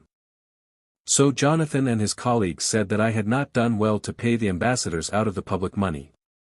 And when the multitude were very angry at them for this, for they perceived the wickedness of the men, I understood that a tumult was going to arise, and being desirous to provoke the people to a greater rage against the men, I said, But if I have not done well in paying our ambassadors out of the public stock, leave off your anger at me, for I will repay the 20 pieces of gold myself. 58. When I had said this, Jonathan and his colleagues held their peace, but the people were still more irritated against them, upon their openly showing their unjust ill will to me. When Jesus saw this change in vile people, he ordered them to depart, but desired the Senate to stay, for that they could not examine things of such a nature in a tumult, and as the people were crying out that they would not leave me alone, there came one and told Jesus and his friends privately, that John and his armed men were at hand, whereupon Jonathan and his colleagues, being able to contain themselves no longer, and perhaps the providence of God hereby procuring my deliverance, for had not this been so, I had certainly been destroyed by John, said, O you people of Tiberias! Leave off this inquiry about the 20 pieces of gold, for Josephus hath not deserved to die for them, but he hath deserved it by his desire of tyrannizing, and by cheating the multitude of the Galileans with his speeches, in order to gain the dominion over them. When he had said this, they presently laid hands upon me, and endeavored to kill me, but as soon as those that were with me saw what they did, they drew their swords, and threatened to smite them, if they offered any violence to me. The people also took up stones, and were about to throw them at Jonathan, and so they snatched me from the violence of my enemies. 59. But as I was gone out a little way, I was just upon meeting John, who was marching with his armed men.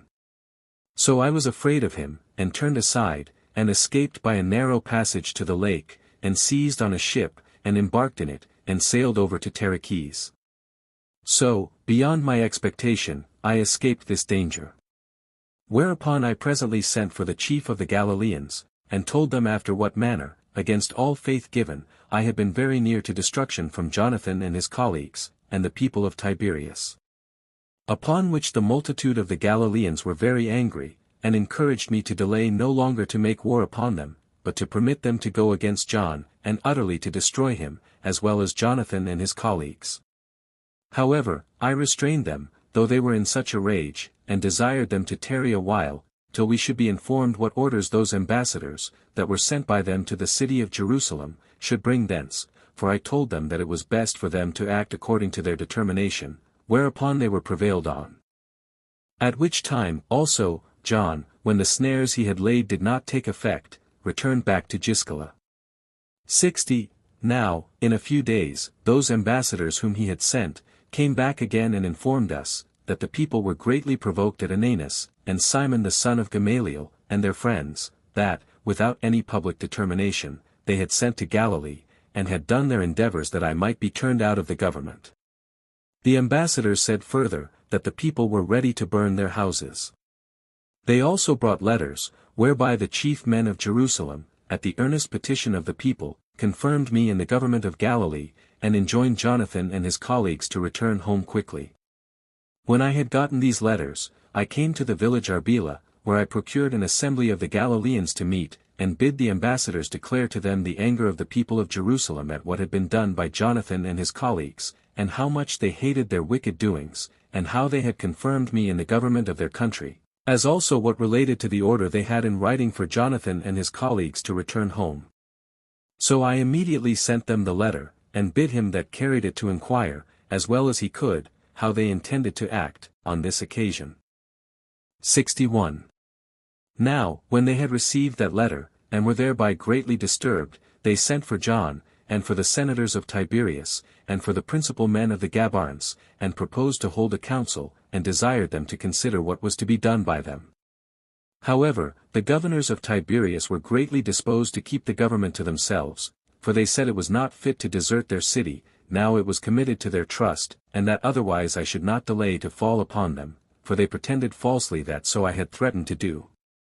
Now John was not only of their opinion, but advised them, that 2 of them should go to accuse me before the multitude, at Jerusalem, that I do not manage the affairs of Galilee as I ought to do, and that they would easily persuade the people, because of their dignity, and because the whole multitude are very mutable.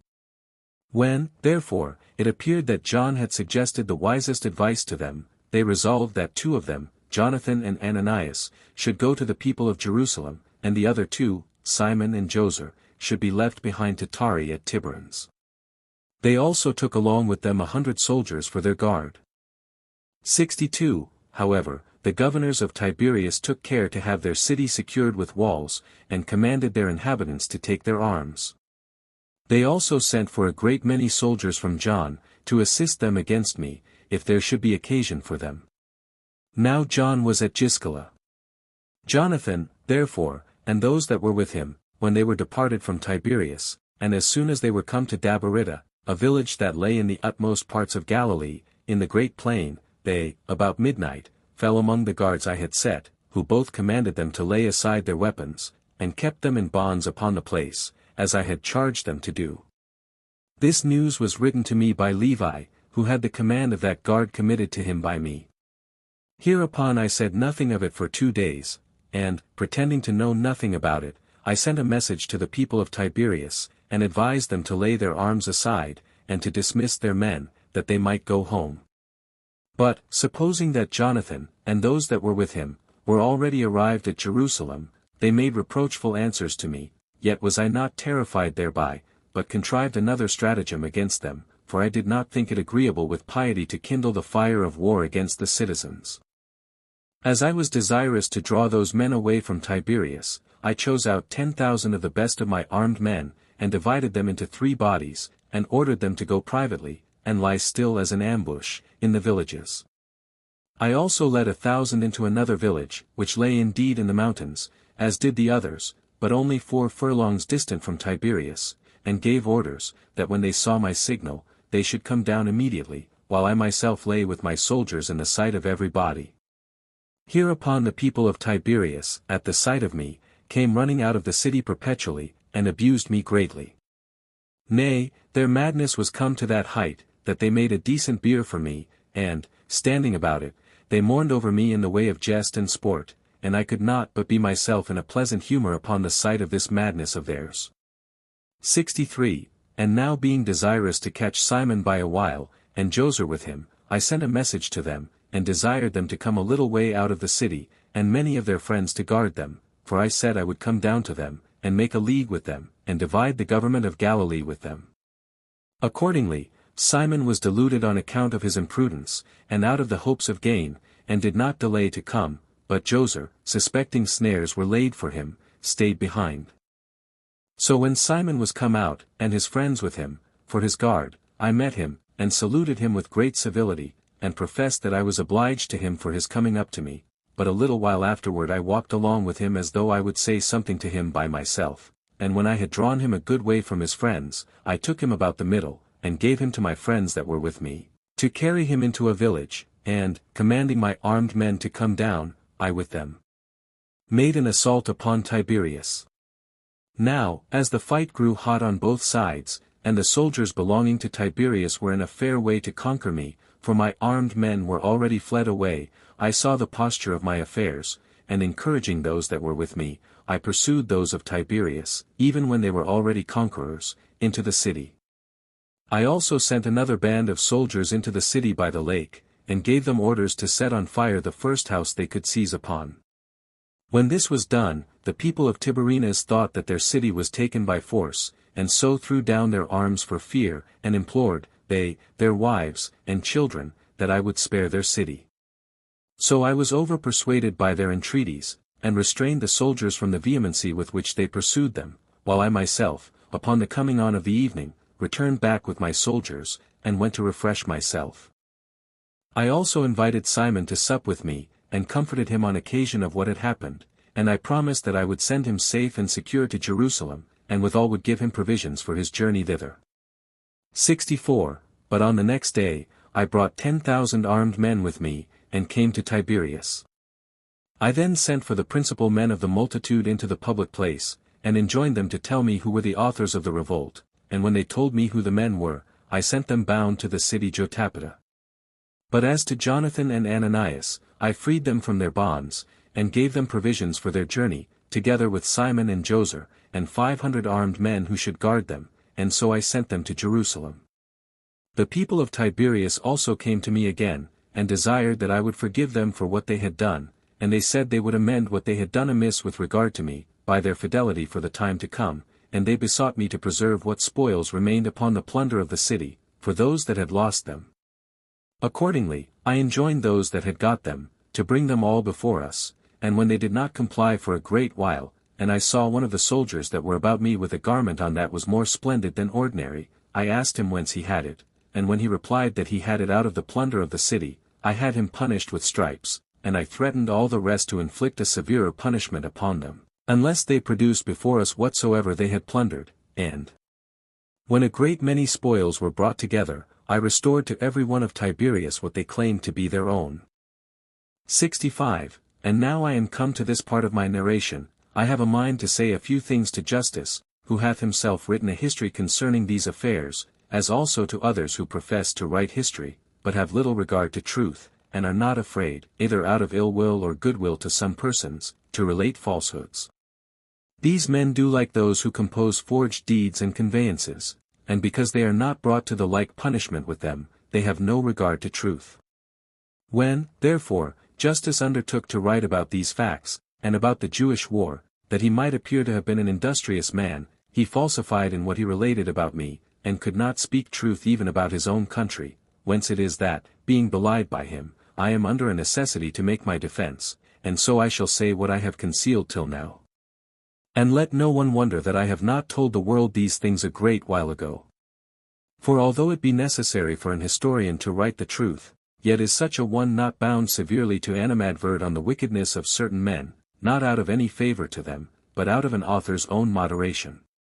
How then comes it to pass, O Justus, thou most sagacious of writers, that I may address myself to him as if he were here present, for so thou boastest of thyself, that I and the Galileans have been the authors of that sedition which thy country engaged in, both against the Romans and against the king, Agrippa, Jr., for before ever I was appointed governor of Galilee by the community of Jerusalem, both thou and all the people of Tiberias had not only taken up arms, but had made war with Decapolis of Syria. Accordingly, thou hadst ordered their villages to be burnt, and a domestic servant of thine fell in the battle.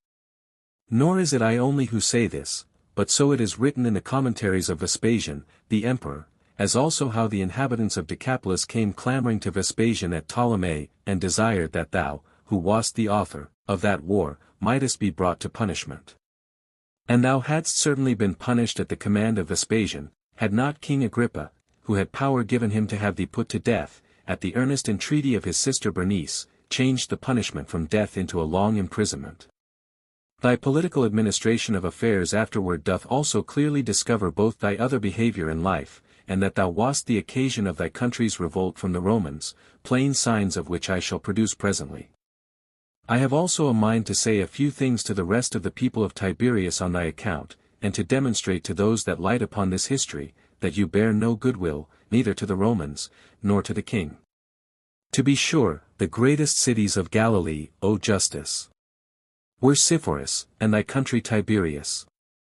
But Sepphoris, situated in the very midst of Galilee, and having many villages about it, and able with ease to have been bold and troublesome to the Romans, if they had so pleased, yet did it resolve to continue faithful to those their masters, and at the same time excluded me out of their city, and prohibited all their citizens from joining with the Jews in the war, and, that they might be out of danger from me, they, by a while, got leave of me to fortify their city with walls. They also, of their own accord, admitted of a garrison of Roman legions, sent them by Cestulus Gallus, who was then president of Syria, and so had me in contempt, though I was then very powerful, and all were greatly afraid of me, and at the same time that the greatest of our cities, Jerusalem, was besieged, and that temple of ours, which belonged to us all, was in danger of falling under the enemy's power, they sent no assistance thither, as not willing to have it thought they would bear arms against the Romans.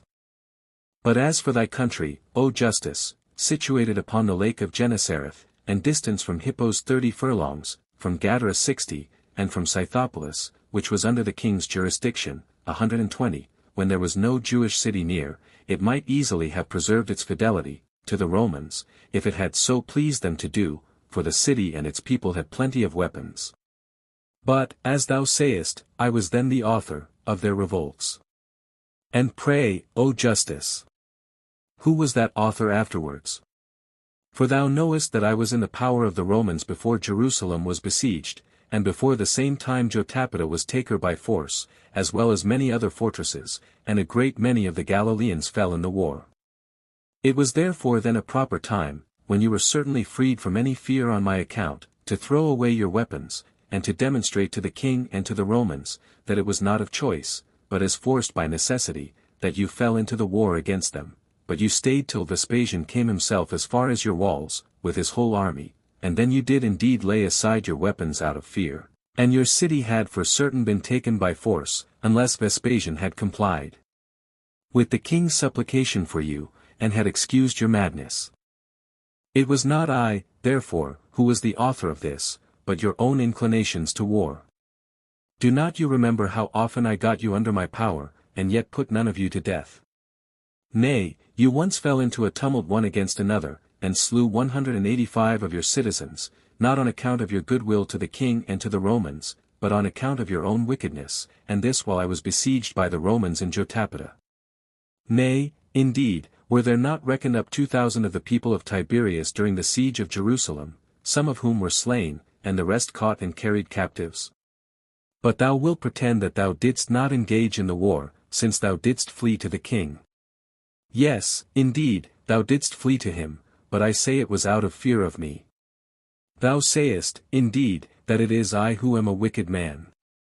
But then, for what reason was it that King Agrippa, who procured thee thy life when thou wast condemned to die by Vespasian, and who bestowed so much riches upon thee, did twice afterward put thee in bonds, and as often obliged thee to run away from thy country, and, when he had once ordered thee to be put to death, he granted thee a pardon at the earnest desire of Bernice? And when, after so many of thy wicked pranks, he made thee his secretary, he caught thee falsifying his epistles, and drove thee away from his sight. But I shall not inquire accurately into these matters of scandal against thee. Yet cannot I but wonder at thy impudence, when thou hast the assurance to say, that thou hast better related these affairs, of the war, than have all the others that have written about them, whilst thou didst not know what was done in Galilee, for thou wast then at Berytus with the king, nor didst thou know how much the Romans suffered at the siege of Jotapata, or what miseries they brought upon us, nor couldst thou learn by inquiry what I did during that siege myself, for all those that might afford such information were quite destroyed in that siege. But perhaps thou wilt say, thou hast written of what was done against the people of Jerusalem exactly. But how should that be? For neither wast thou concerned in that war, nor hast thou read the commentaries of Caesar, of which we have evident proof, because thou hast contradicted those commentaries of Caesar in thy history.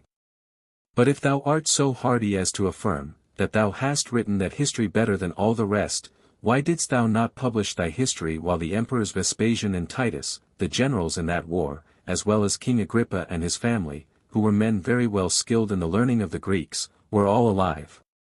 For thou hast had it written these 20 years, and then mightest thou have had the testimony of thy accuracy. But now when these men are no longer with us, and thou thinkest thou canst not be contradicted, thou venturest to publish it. But then I was not in like manner afraid of my own writing, but I offered my books to the emperors themselves, when the facts were almost under men's eyes, for I was conscious to myself, that I had observed the truth of the facts, and as I expected to have their attestation to them, so I was not deceived in such expectation. Moreover, I immediately presented my history to many other persons, some of whom were concerned in the war, as was King Agrippa and some of his kindred. Now the Emperor Titus was so desirous that the knowledge of these affairs should be taken from these books alone, that he subscribed his own hand to them, and ordered that they should be published, and for King Agrippa, he wrote me 62 letters, and attested to the truth of what I had therein delivered, 2 of which letters I have here subjoined, and thou mayst thereby know their contents. King Agrippa to Josephus, however, when thou comest to me, I will inform thee of a great many things which thou dost not know. So when this history was perfected, Agrippa, neither by way of flattery, which was not agreeable to him, nor by way of irony, as thou wilt say, for he was entirely a stranger to such an evil disposition of mind, but he wrote this by way of attestation to what was true, as all that read histories may do. And so much shall be said concerning Justice 24 which I am obliged to add by way of digression. 66. Now, when I had settled the affairs of Tiberius, and had assembled my friends as a Sanhedrim, I consulted what I should do as to John. Whereupon it appeared to be the opinion of all the Galileans, that I should arm them all, and march against John, and punish him as the author of all the disorders that had happened. Yet was not I pleased with their determination, as purposing to compose these troubles without bloodshed. Upon this I exhorted them to use the utmost care to learn the names of all that were under John, which when they had done, and I thereby was apprised who the men were, I published an edict, wherein I offered security and my right hand to such of John's party as had a mind to repent, and I allowed 20 days' time to such as would take this most advantageous course for themselves. I also threatened, that unless they threw down their arms, I would burn their houses, and expose their goods to public sale. When the men heard of this, they were in no small disorder, and deserted John, and to the number of 4,000 threw down their arms, and came to me. So that no others stayed with John but his own citizens, and about 1,500 strangers that came from the metropolis of Tyre, and when John saw that he had been outwitted by my stratagem, he continued afterward in his own country, and was in great fear of me. 67. But about this time it was that the people of Sepphoris grew insolent, and took up arms, out of a confidence they had in the strength of their walls, and because they saw me engaged in other affairs also. So they sent to Cestius Gallus, who was president of Syria, and desired that he would either come quickly to them, and take their city under his protection, or send them a garrison. Accordingly, Gallus promised them to come, but did not send word when he would come, and when I had learned so much, I took the soldiers that were with me, and made an assault upon the people of Sepphoris, and took the city by force. The Galileans took this opportunity, as thinking they had now a proper time for showing their hatred to them, since they bore ill will to that city also. They then exerted themselves, as if they would destroy them all utterly, with those that sojourned there also. So they ran upon them, and set their houses on fire, as finding them without inhabitants, for the men, out of fear, ran together to the citadel. So the Galileans carried off everything, and omitted no kind of desolation which they could bring upon their countrymen. When I saw this, I was exceedingly troubled at it, and commanded them to leave off, and put them in mind that it was not agreeable to piety to do such things to their countrymen, but since they neither would hearken to what I exhorted, nor to what I commanded them to do, for the hatred they bore to the people there was too hard for my exhortations to them. I bade those my friends, who were most faithful to me, and were about me, to give on reports, as if the Romans were falling upon the other part of the city with a great army, and this I did, that, by such a report being spread abroad, I might restrain the violence of the Galileans, and preserve the city of Sepphoris. And at length this stratagem had its effect, for, upon hearing this report, they were in fear for themselves, and so they left off plundering and ran away, and this more especially, because they saw me, their general, do the same also, for, that I might cause this report to be believed, I pretended to be in fear as well as they. Thus were the inhabitants of Sepphoris unexpectedly preserved by this contrivance of mine. 68. Nay, indeed, Tiberius had like to have been plundered by the Galileans also upon the following occasion. The chief men of the Senate wrote to the king, and desired that he would come to them, and take possession of their city. The king promised to come, and wrote a letter in answer to theirs, and gave it to one of his bedchamber, whose name was Crispus, and who was by birth a Jew, to carry it to Tiberius. When the Galileans knew that this man carried such a letter, they caught him, and brought him to me, but as soon as the whole multitude heard of it, they were enraged, and betook themselves to their arms. So a great many of them together from all quarters the next day, and came to the city Asochus, where I then lodged, and made heavy clamors, and called the city of Tiberius a traitor to them, and a friend to the king, and desired leave of me to go down and utterly destroy it, for they bore the like ill will to the people of Tiberius, as they did to those of Sepphoris. 69. When I heard this, I was in doubt what to do, and hesitated by what means I might deliver Tiberius from the rage of the Galileans, for I could not deny that those of Tiberias had written to the king, and invited him to come to them, for his letters to them, in answer thereto, would fully prove the truth of that. So I sat a long time musing with myself, and then said to them, I know well enough that the people of Tiberias have offended, nor shall I forbid you to plunder the city. However, such things ought to be done with discretion, for they of Tiberias have not been the only betrayers of our liberty, but many of the most eminent patriots of the Galileans, as they pretended to be, have done the same. Tarry therefore till I shall thoroughly find out those authors of our danger, and then you shall have them all at once under your power, with all such as you shall yourselves bring in also. Upon my saying this, I pacify the multitude, and they left off their anger, and went their ways, and I gave orders that he who brought the king's letters should be put into bonds, but in a few days I pretended that I was obliged, by a necessary affair of my own, to out of the kingdom. I then called Crispus privately, and ordered him to make the soldier that kept him drunk, and to run away to the king. So when Tiberius was in danger of being utterly destroyed a second time, it escaped the danger by my skillful management, and the care that I had for its preservation. 70. About this time it was that Justus, the son of Pistus, without my knowledge, ran away to the king, the occasion of which I will here relate. Upon the beginning of the war between the Jews and Romans, the people of Tiberias resolved to submit to the king, and not to revolt from the Romans, while Justus tried to persuade them to betake themselves to their arms, as being himself desirous of innovations, and having hopes of obtaining the government of Galilee, as well as of his own country, Tiberias, also. Yet did he not obtain what he hoped for, because the Galileans bore ill will to those of Tiberias, and this on account of their anger at what miseries they had suffered from them before the war, thence it was that they would not endure that Justus should be their governor. I myself also, who had been entrusted by the community of Jerusalem with the government of Galilee, did frequently come to that degree of rage at Justus, that I had almost resolved to kill him, as not able to bear his mischievous disposition.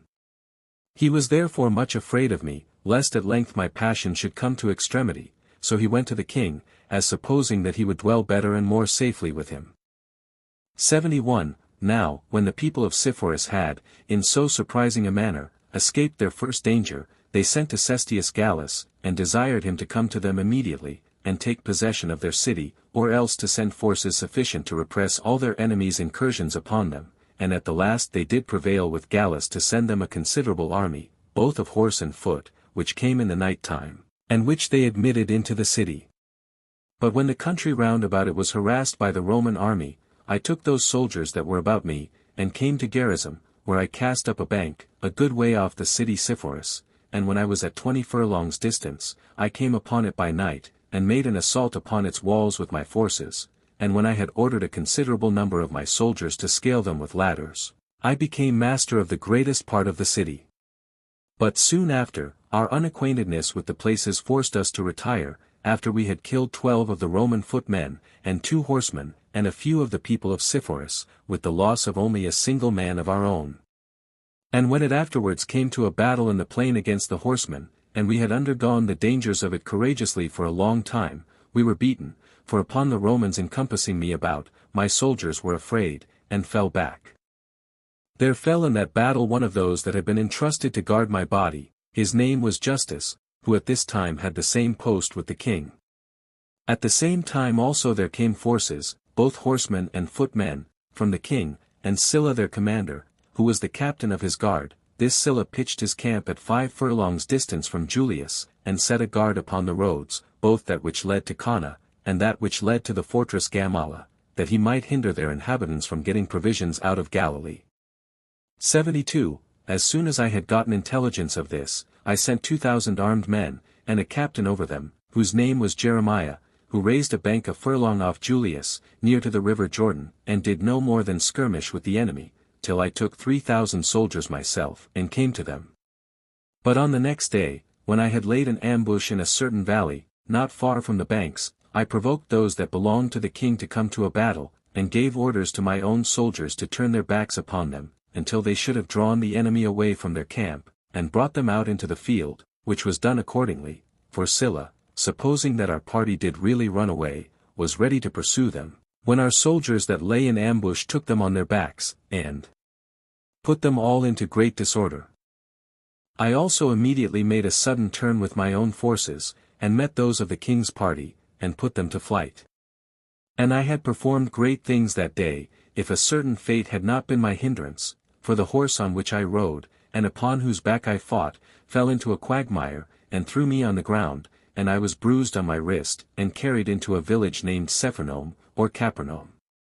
When my soldiers heard of this, they were afraid I had been worse hurt than I was, and so they did not go on with their pursuit any further, but returned in very great concern for me.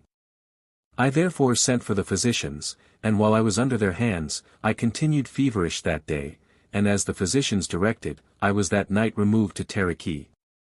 73. When Sylla and his party were informed what happened to me, they took courage again, and understanding that the watch was negligently kept in our camp, they by night placed a body of horsemen in ambush beyond Jordan, and when it was day they provoked us to fight, and as we did not refuse it, but came into the plain, their horsemen appeared out of that ambush in which they had lain, and put our men into disorder, and made them run away, so they slew 6 men of our side. Yet did they not go off with the victory at last, for when they heard that some armed men were sailed from Tarichae to Julie, they were afraid, and retired. 74. It was not now long before Vespasian came to Tyre, and King Agrippa with him, but the Tyrians began to speak reproachfully of the king, and called him an enemy to the Romans.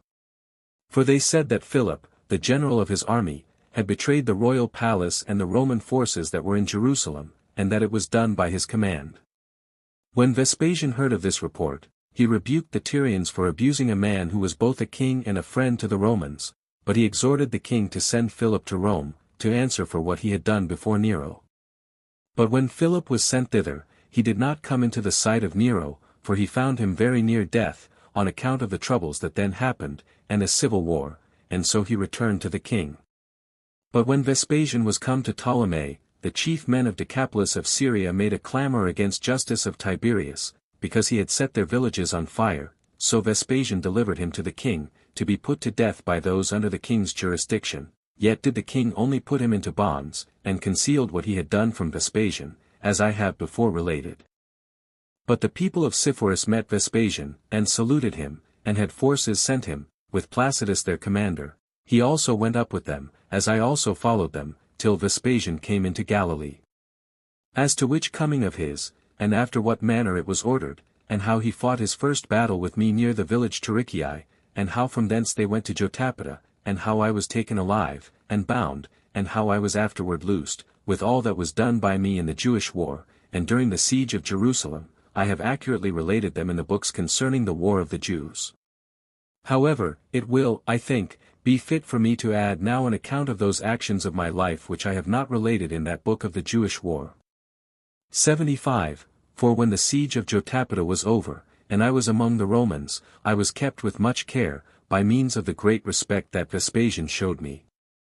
Moreover, at his command, I married a virgin, who was from among the captives of that country 25. Yet did she not live with me long, but was divorced, upon my being freed from my bonds, and my going to Alexandria. However, I married another wife at Alexandria, and was thence sent, together with Titus, to the siege of Jerusalem, and was frequently in danger of being put to death, while both the Jews were very desirous to get me under their power, in order to have me punished. And the Romans also, whenever they were beaten, supposed that it was occasioned by my treachery, and made continual clamors to the emperors, and desired that they would bring me to punishment, as a traitor to them. But Titus Caesar was well acquainted with the uncertain fortune of war, and returned no answer to the soldiers' vehement solicitations against me. Moreover, when the city Jerusalem was taken by force, Titus Caesar persuaded me frequently to take whatsoever I would of the ruins of my country, and did that he gave me leave so to do. But when my country was destroyed, I thought nothing else to be of any value, which I could take and keep as a comfort under my calamities, so I made this request to Titus, that my family might have their liberty. I had also the holy books by Titus's concession. Nor was it long after that I asked of him the life of my brother, and of 50 friends with him, and was not denied. When I also went once to the temple, by the permission of Titus, where there were a great multitude of captive women and children, I got all those that I remembered as among my own friends and acquaintances to be set free, being in number about 190, and so I delivered them without their paying any price of redemption, and restored them to their former fortune. And when I was sent by Titus Caesar with cerealines, and 1,000 horsemen, to a certain village called Thecoa, in order to know whether it were a place fit for a camp, as I came back, I saw many captives crucified, and remembered 3 of them as my former acquaintance.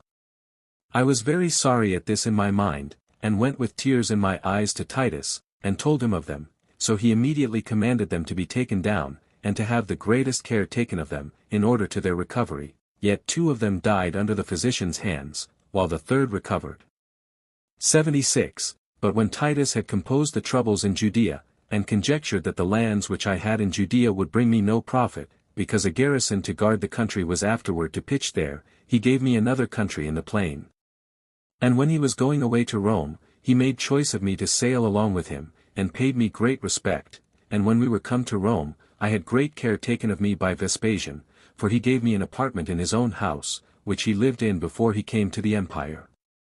He also honored me with the privilege of a Roman citizen, and gave me an annual pension, and continued to respect me to the end of his life, without any abatement of his kindness to me, which very thing made me envied, and brought me into danger, for a certain Jew, whose name was Jonathan, who had raised a tumult in Cyrene, and had persuaded 2,000 men of that country to join with him, was the occasion of their ruin.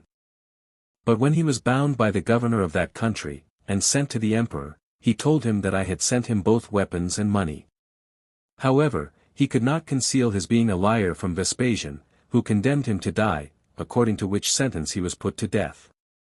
Nay, after that, when those that envied my good fortune did frequently bring accusations against me, by God's providence I escaped them all.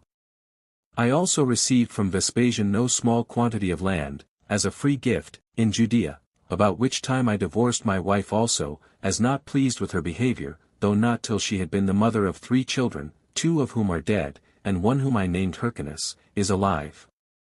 After this I married a wife who had lived at Crete, but a Jewess by birth, a woman she was of eminent parents, and such as were the most illustrious in all the country, and whose character was beyond that of most other women, as her future life did demonstrate.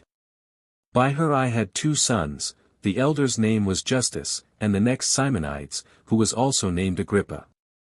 And these were the circumstances of my domestic affairs. However, the kindness of the emperor to me continued still the same, for when Vespasian was dead, Titus, who succeeded him in the government, kept up the same respect for me which I had from his father, and when I had frequent accusations laid against me, he would not believe them. And Domitian, who succeeded, still augmented his respects to me, for he punished those Jews that were my accusers, and gave command that a servant of mine, who was a eunuch, and my accuser, should be punished. He also made that country I had in Judea tax-free, which is a mark of the greatest honor to him who hath it, nay, Domitia, the wife of Caesar, continued to do me kindnesses. And this is the account of the actions of my whole life, and let others judge of my character by them as they please. But to thee, O Epaphroditus, 28 thou most excellent of men, do I dedicate all this treatise of our antiquities, and so, for the present, I here conclude the whole. Footnotes 1, Return. We may hence correct the error of the Latin copy of the second book against Apian, sect. 8, for the Greek is there lost, which says, there were then only 4 tribes or courses of the priests, instead of 24.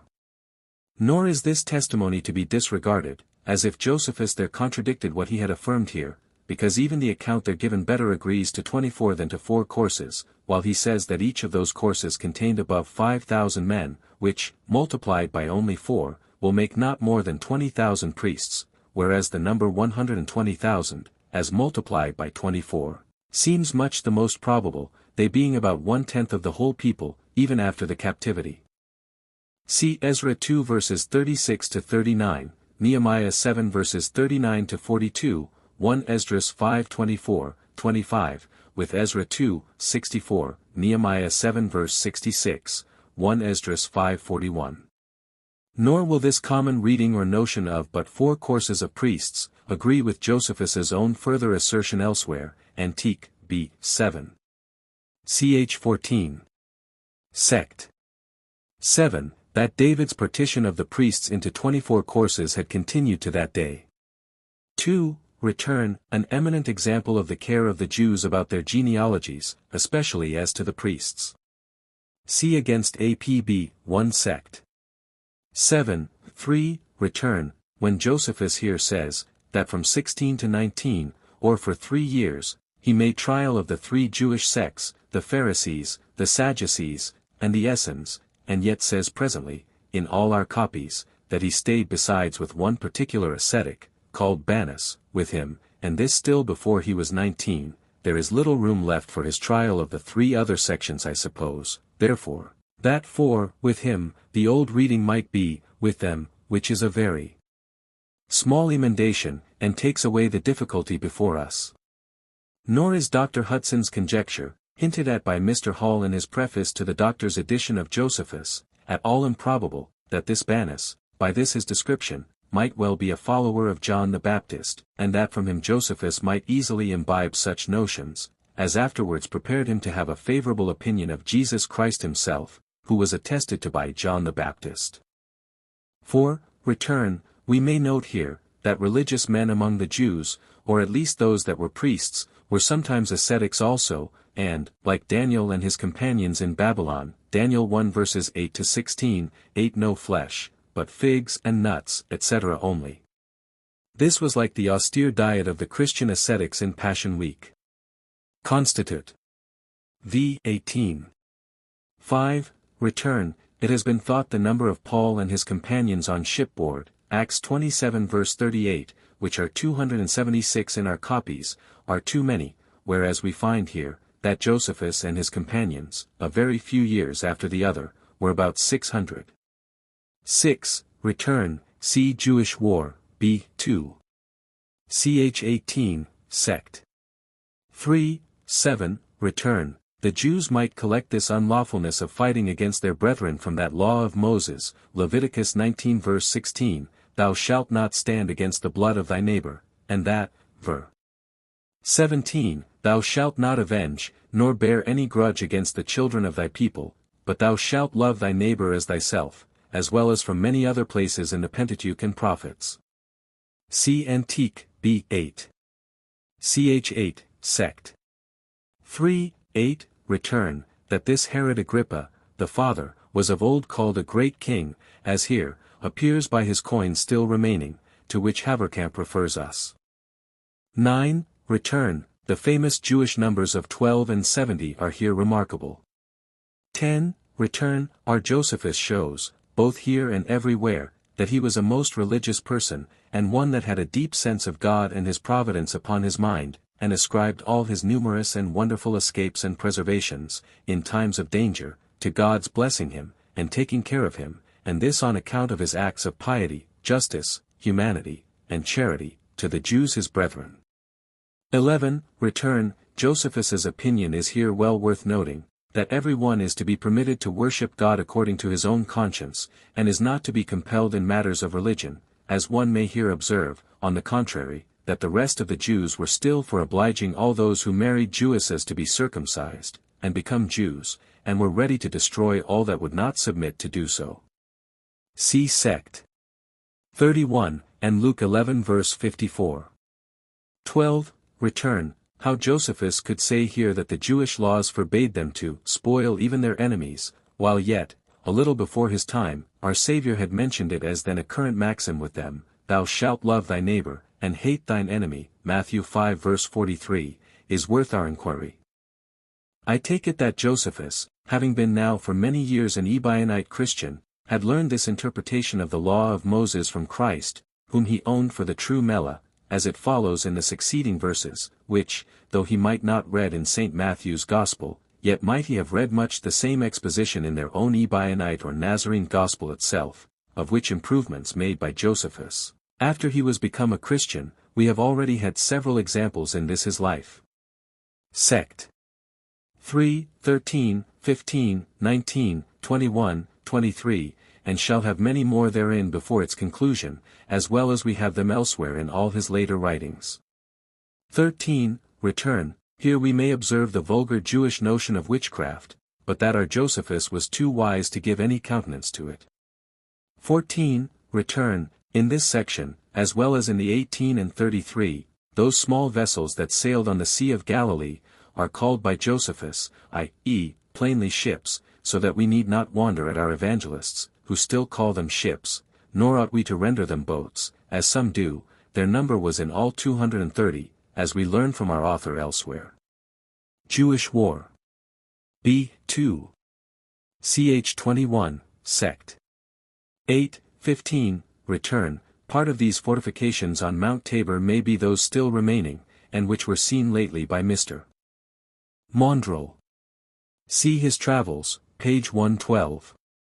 16. Return. This Gamaliel may be the very same that is mentioned by the rabbins in the Mishnah, in Juchison, and in Portamoses, as is observed in the Latin notes.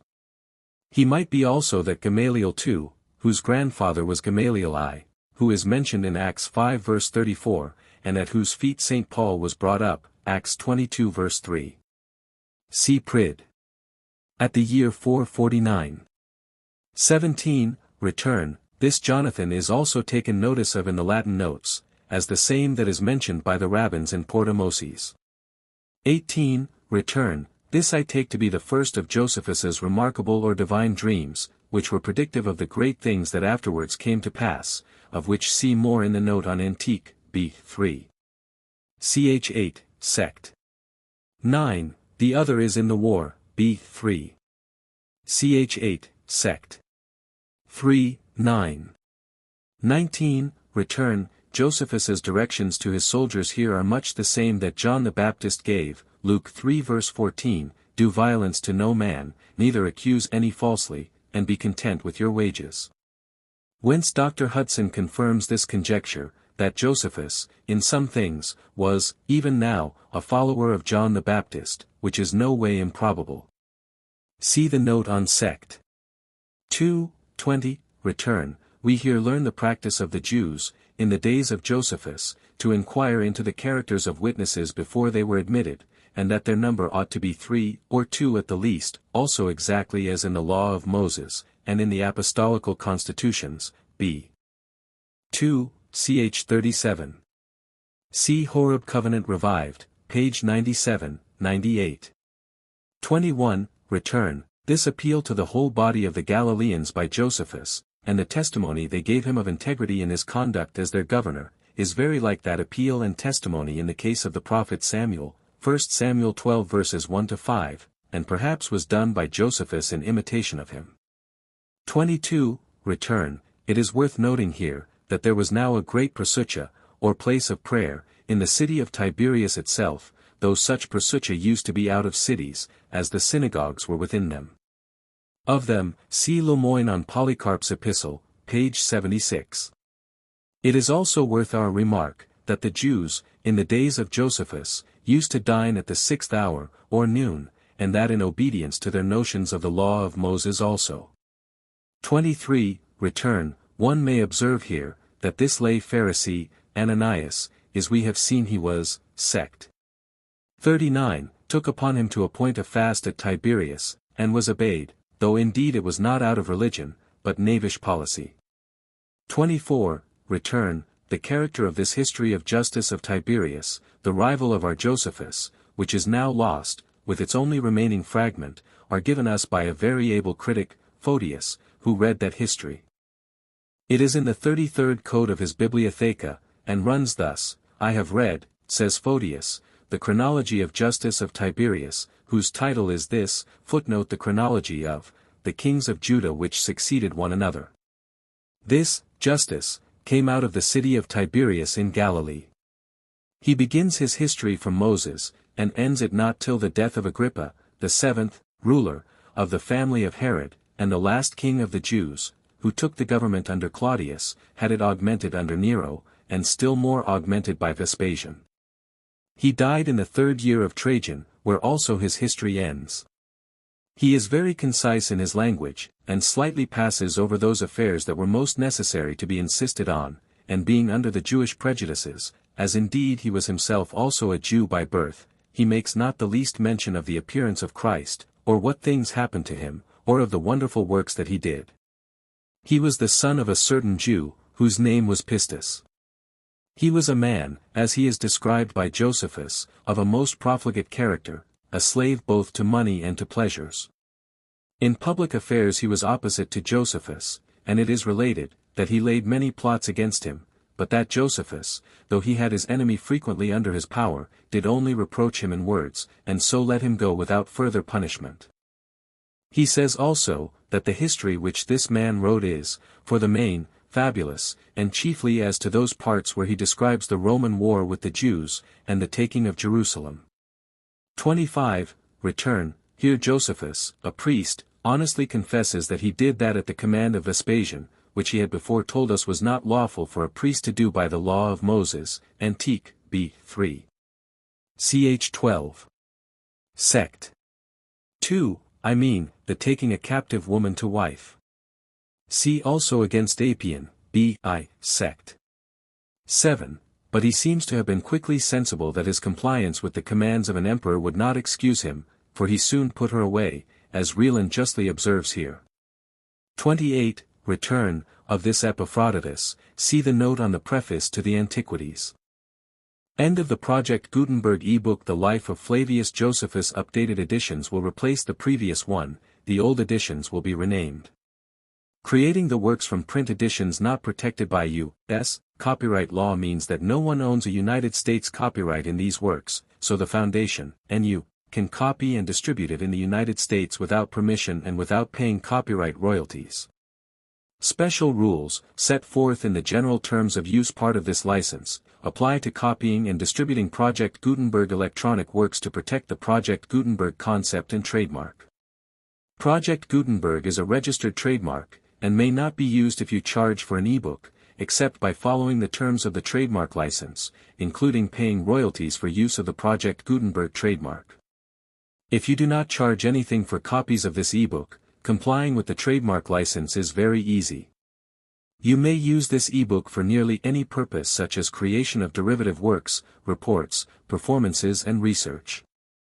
Project Gutenberg ebooks may be modified and printed and given away. You may do practically anything in the United States with ebooks not protected by U.S. copyright law. Redistribution is subject to the trademark license, especially commercial redistribution.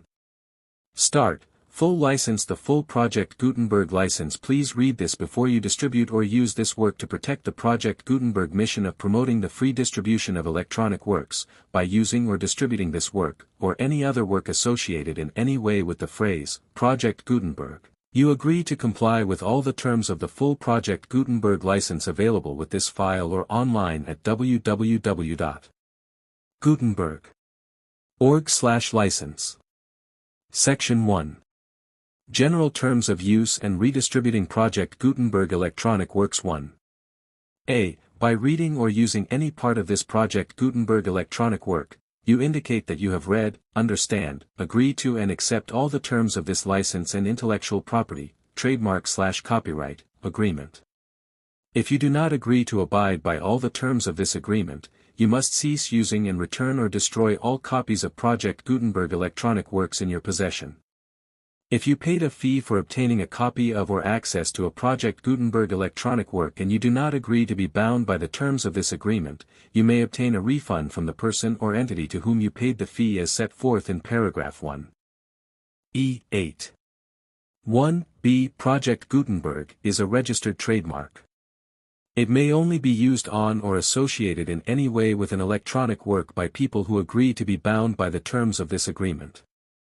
There are a few things that you can do with most Project Gutenberg electronic works even without complying with the full terms of this agreement.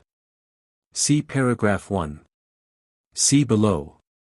There are a lot of things you can do with Project Gutenberg electronic works if you follow the terms of this agreement and help preserve free future access to Project Gutenberg electronic works. See paragraph 1. E below. 1. C. The Project Gutenberg Literary Archive Foundation, the Foundation, or PGLAF, owns a compilation copyright in the collection of Project Gutenberg electronic works. Nearly all the individual works in the collection are in the public domain in the United States. If an individual work is unprotected by copyright law in the United States and you are located in the United States, we do not claim a right to prevent you from copying, distributing, performing, displaying or creating derivative works based on the work as long as all references to Project Gutenberg are removed. Of course, we hope that you will support the Project Gutenberg mission of promoting free access to electronic works by freely sharing Project Gutenberg works in compliance with the terms of this agreement for keeping the Project Gutenberg name associated with the work.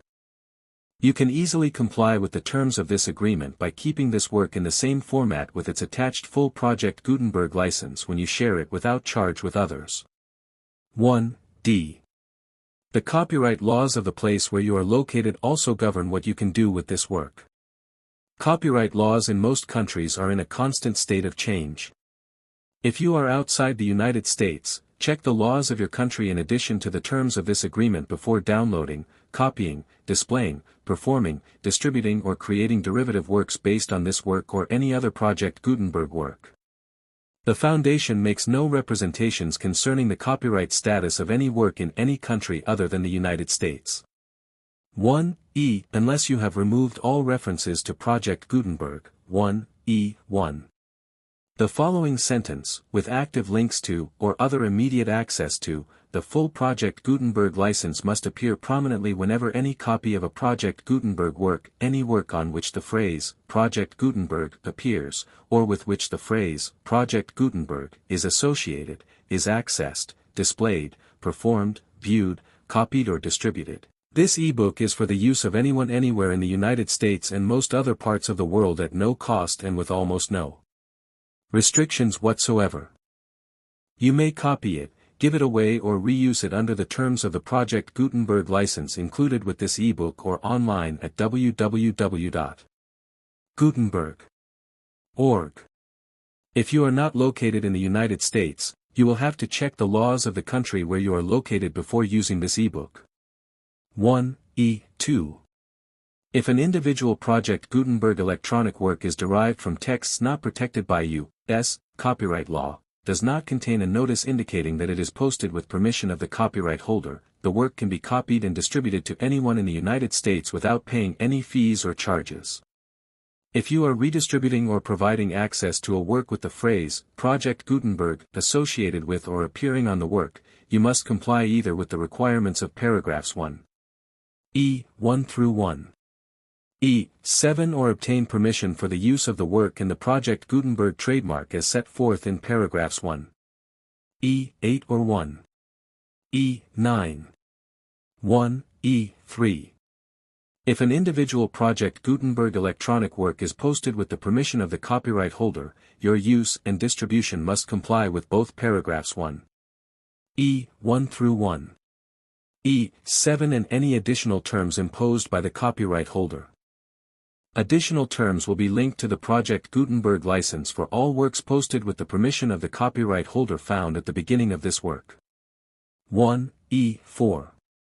Do not unlink or detach or remove the full Project Gutenberg license terms from this work, or any files containing a part of this work or any other work associated with Project Gutenberg. 1(e)(5). Do not copy, display, perform, distribute or redistribute this electronic work, or any part of this electronic work, without prominently displaying the sentence set forth in paragraph 1. (e)(1) with active links or immediate access to the full terms of the Project Gutenberg license. 1(e)(6). You may convert to and distribute this work in any binary, compressed, marked up, non-proprietary or proprietary form, including any word processing or hypertext form. However, if you provide access to or distribute copies of a Project Gutenberg work in a format other than plain vanilla ASCII or other format used in the official version posted on the official Project Gutenberg website, www.gutenberg.org, you must, at no additional cost, fee, or expense to the user, provide a copy, a means of exporting a copy, or a means of obtaining a copy upon request, of the work in its original, plain vanilla ASCII or other form.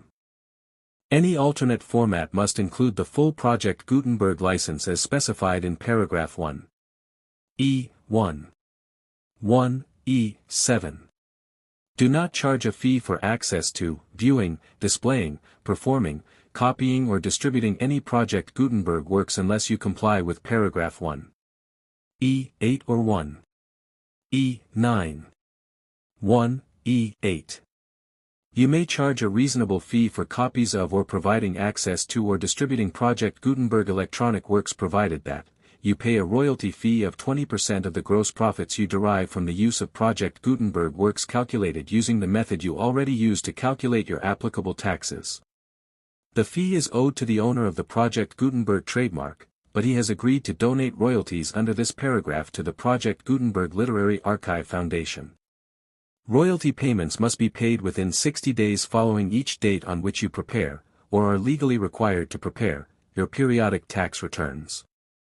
Royalty payments should be clearly marked as such and sent to the Project Gutenberg Literary Archive Foundation at the address specified in Section 4, Information about Donations to the Project Gutenberg Literary Archive Foundation. You provide a full refund of any money paid by a user who notifies you in writing, or by email, within 30 days of receipt that he does not agree to the terms of the full Project Gutenberg license. You must require such a user to return or destroy all copies of the works possessed in a physical medium and discontinue all use of and all access to other copies of Project Gutenberg works. You provide, in accordance with paragraph 1.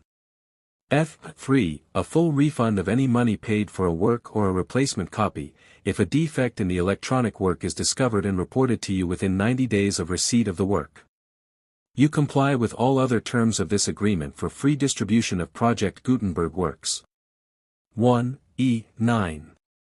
If you wish to charge a fee or distribute a Project Gutenberg electronic work or group of works on different terms than are set forth in this agreement, you must obtain permission in writing from the Project Gutenberg Literary Archive Foundation, the manager of the Project Gutenberg trademark. Contact the Foundation as set forth in Section 3 below. 1(f)(1). (f)(1). Project Gutenberg volunteers and employees expend considerable effort to identify, do copyright research on, transcribe and proofread works not protected by U.S. copyright law in creating the Project Gutenberg collection.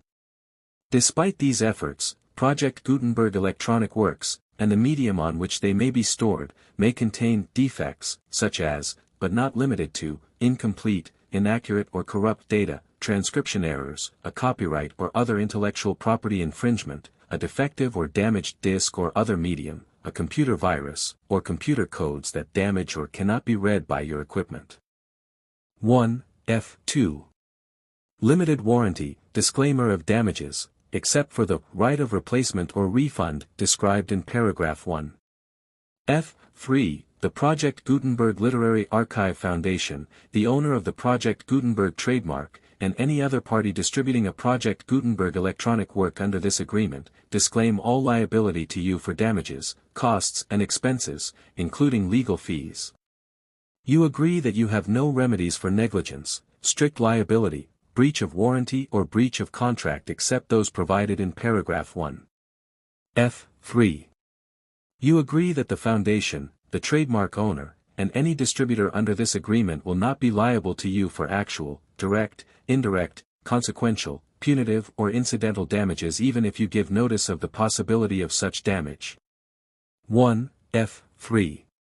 Limited right of replacement or refund. If you discover a defect in this electronic work within 90 days of receiving it, you can receive a refund of the money, if any, you paid for it by sending a written explanation to the person you received the work from.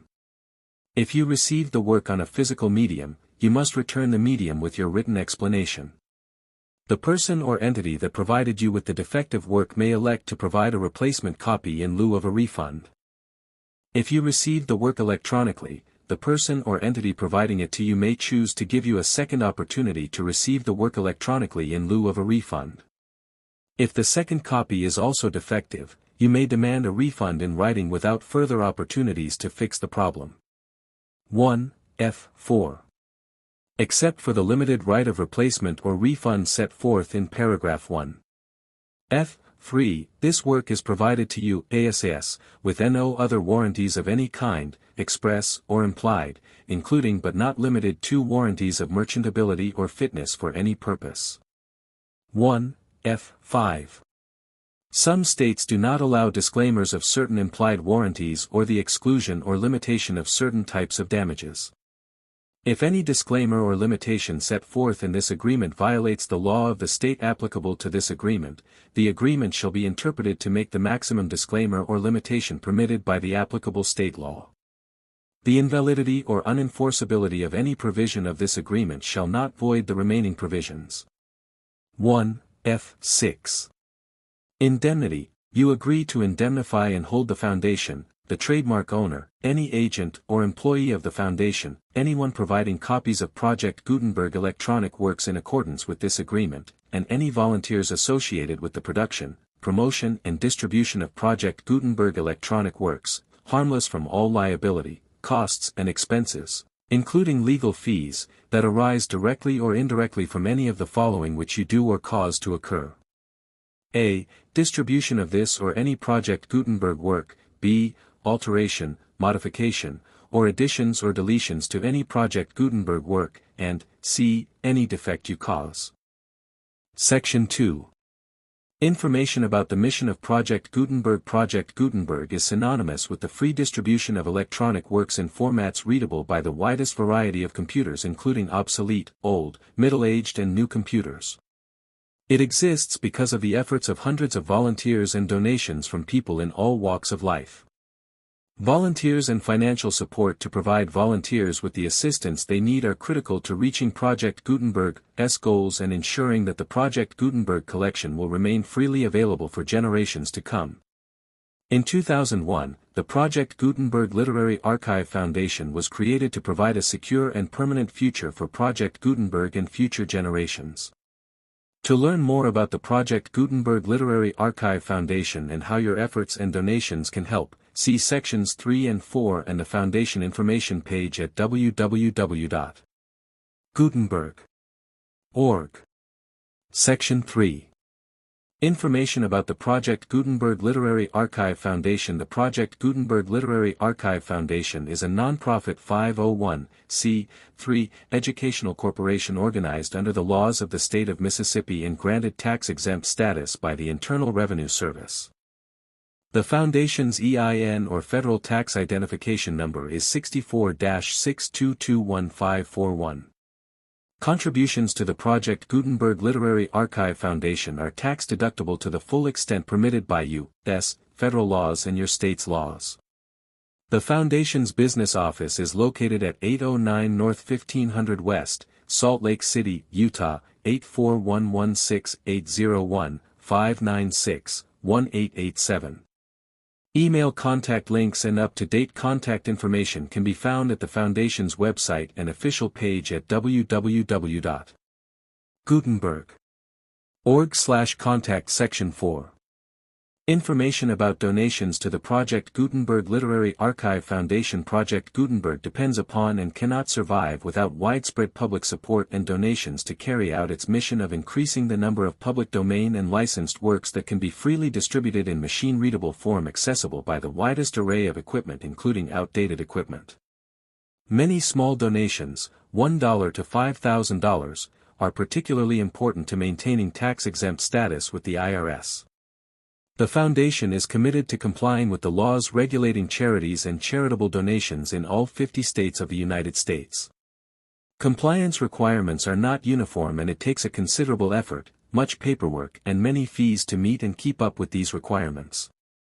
We do not solicit donations in locations where we have not received written confirmation of compliance. To send donations or determine the status of compliance for any particular state, visit www.gutenberg.org/donate. While we cannot and do not solicit contributions from states where we have not met the solicitation requirements, we know of no prohibition against accepting unsolicited donations from donors in such states who approach us with offers to donate. International donations are gratefully accepted, but we cannot make any statements concerning tax treatment of donations received from outside the United States. U.S. laws alone swamp our small staff. Please check the Project Gutenberg web pages for current donation methods and addresses. Donations are accepted in a number of other ways including checks, online payments and credit card donations. To donate, please visit www.gutenberg.org/donate. Section 5. General information about Project Gutenberg Electronic Works. Professor Michael S. Hart was the originator of the Project Gutenberg concept of a library of electronic works that could be freely shared with anyone. For 40 years, he produced and distributed Project Gutenberg ebooks with only a loose network of volunteer support. Project Gutenberg ebooks are often created from several printed editions, all of which are confirmed as not protected by copyright in the U.S., unless a copyright notice is included. Thus, we do not necessarily keep ebooks in compliance with any particular paper edition. Most people start at our website, which has the main PG search facility, www.gutenberg.org. This website includes information about Project Gutenberg, including how to make donations to the Project Gutenberg Literary Archive Foundation, how to help produce our new ebooks, and how to subscribe to our email newsletter to hear about new ebooks.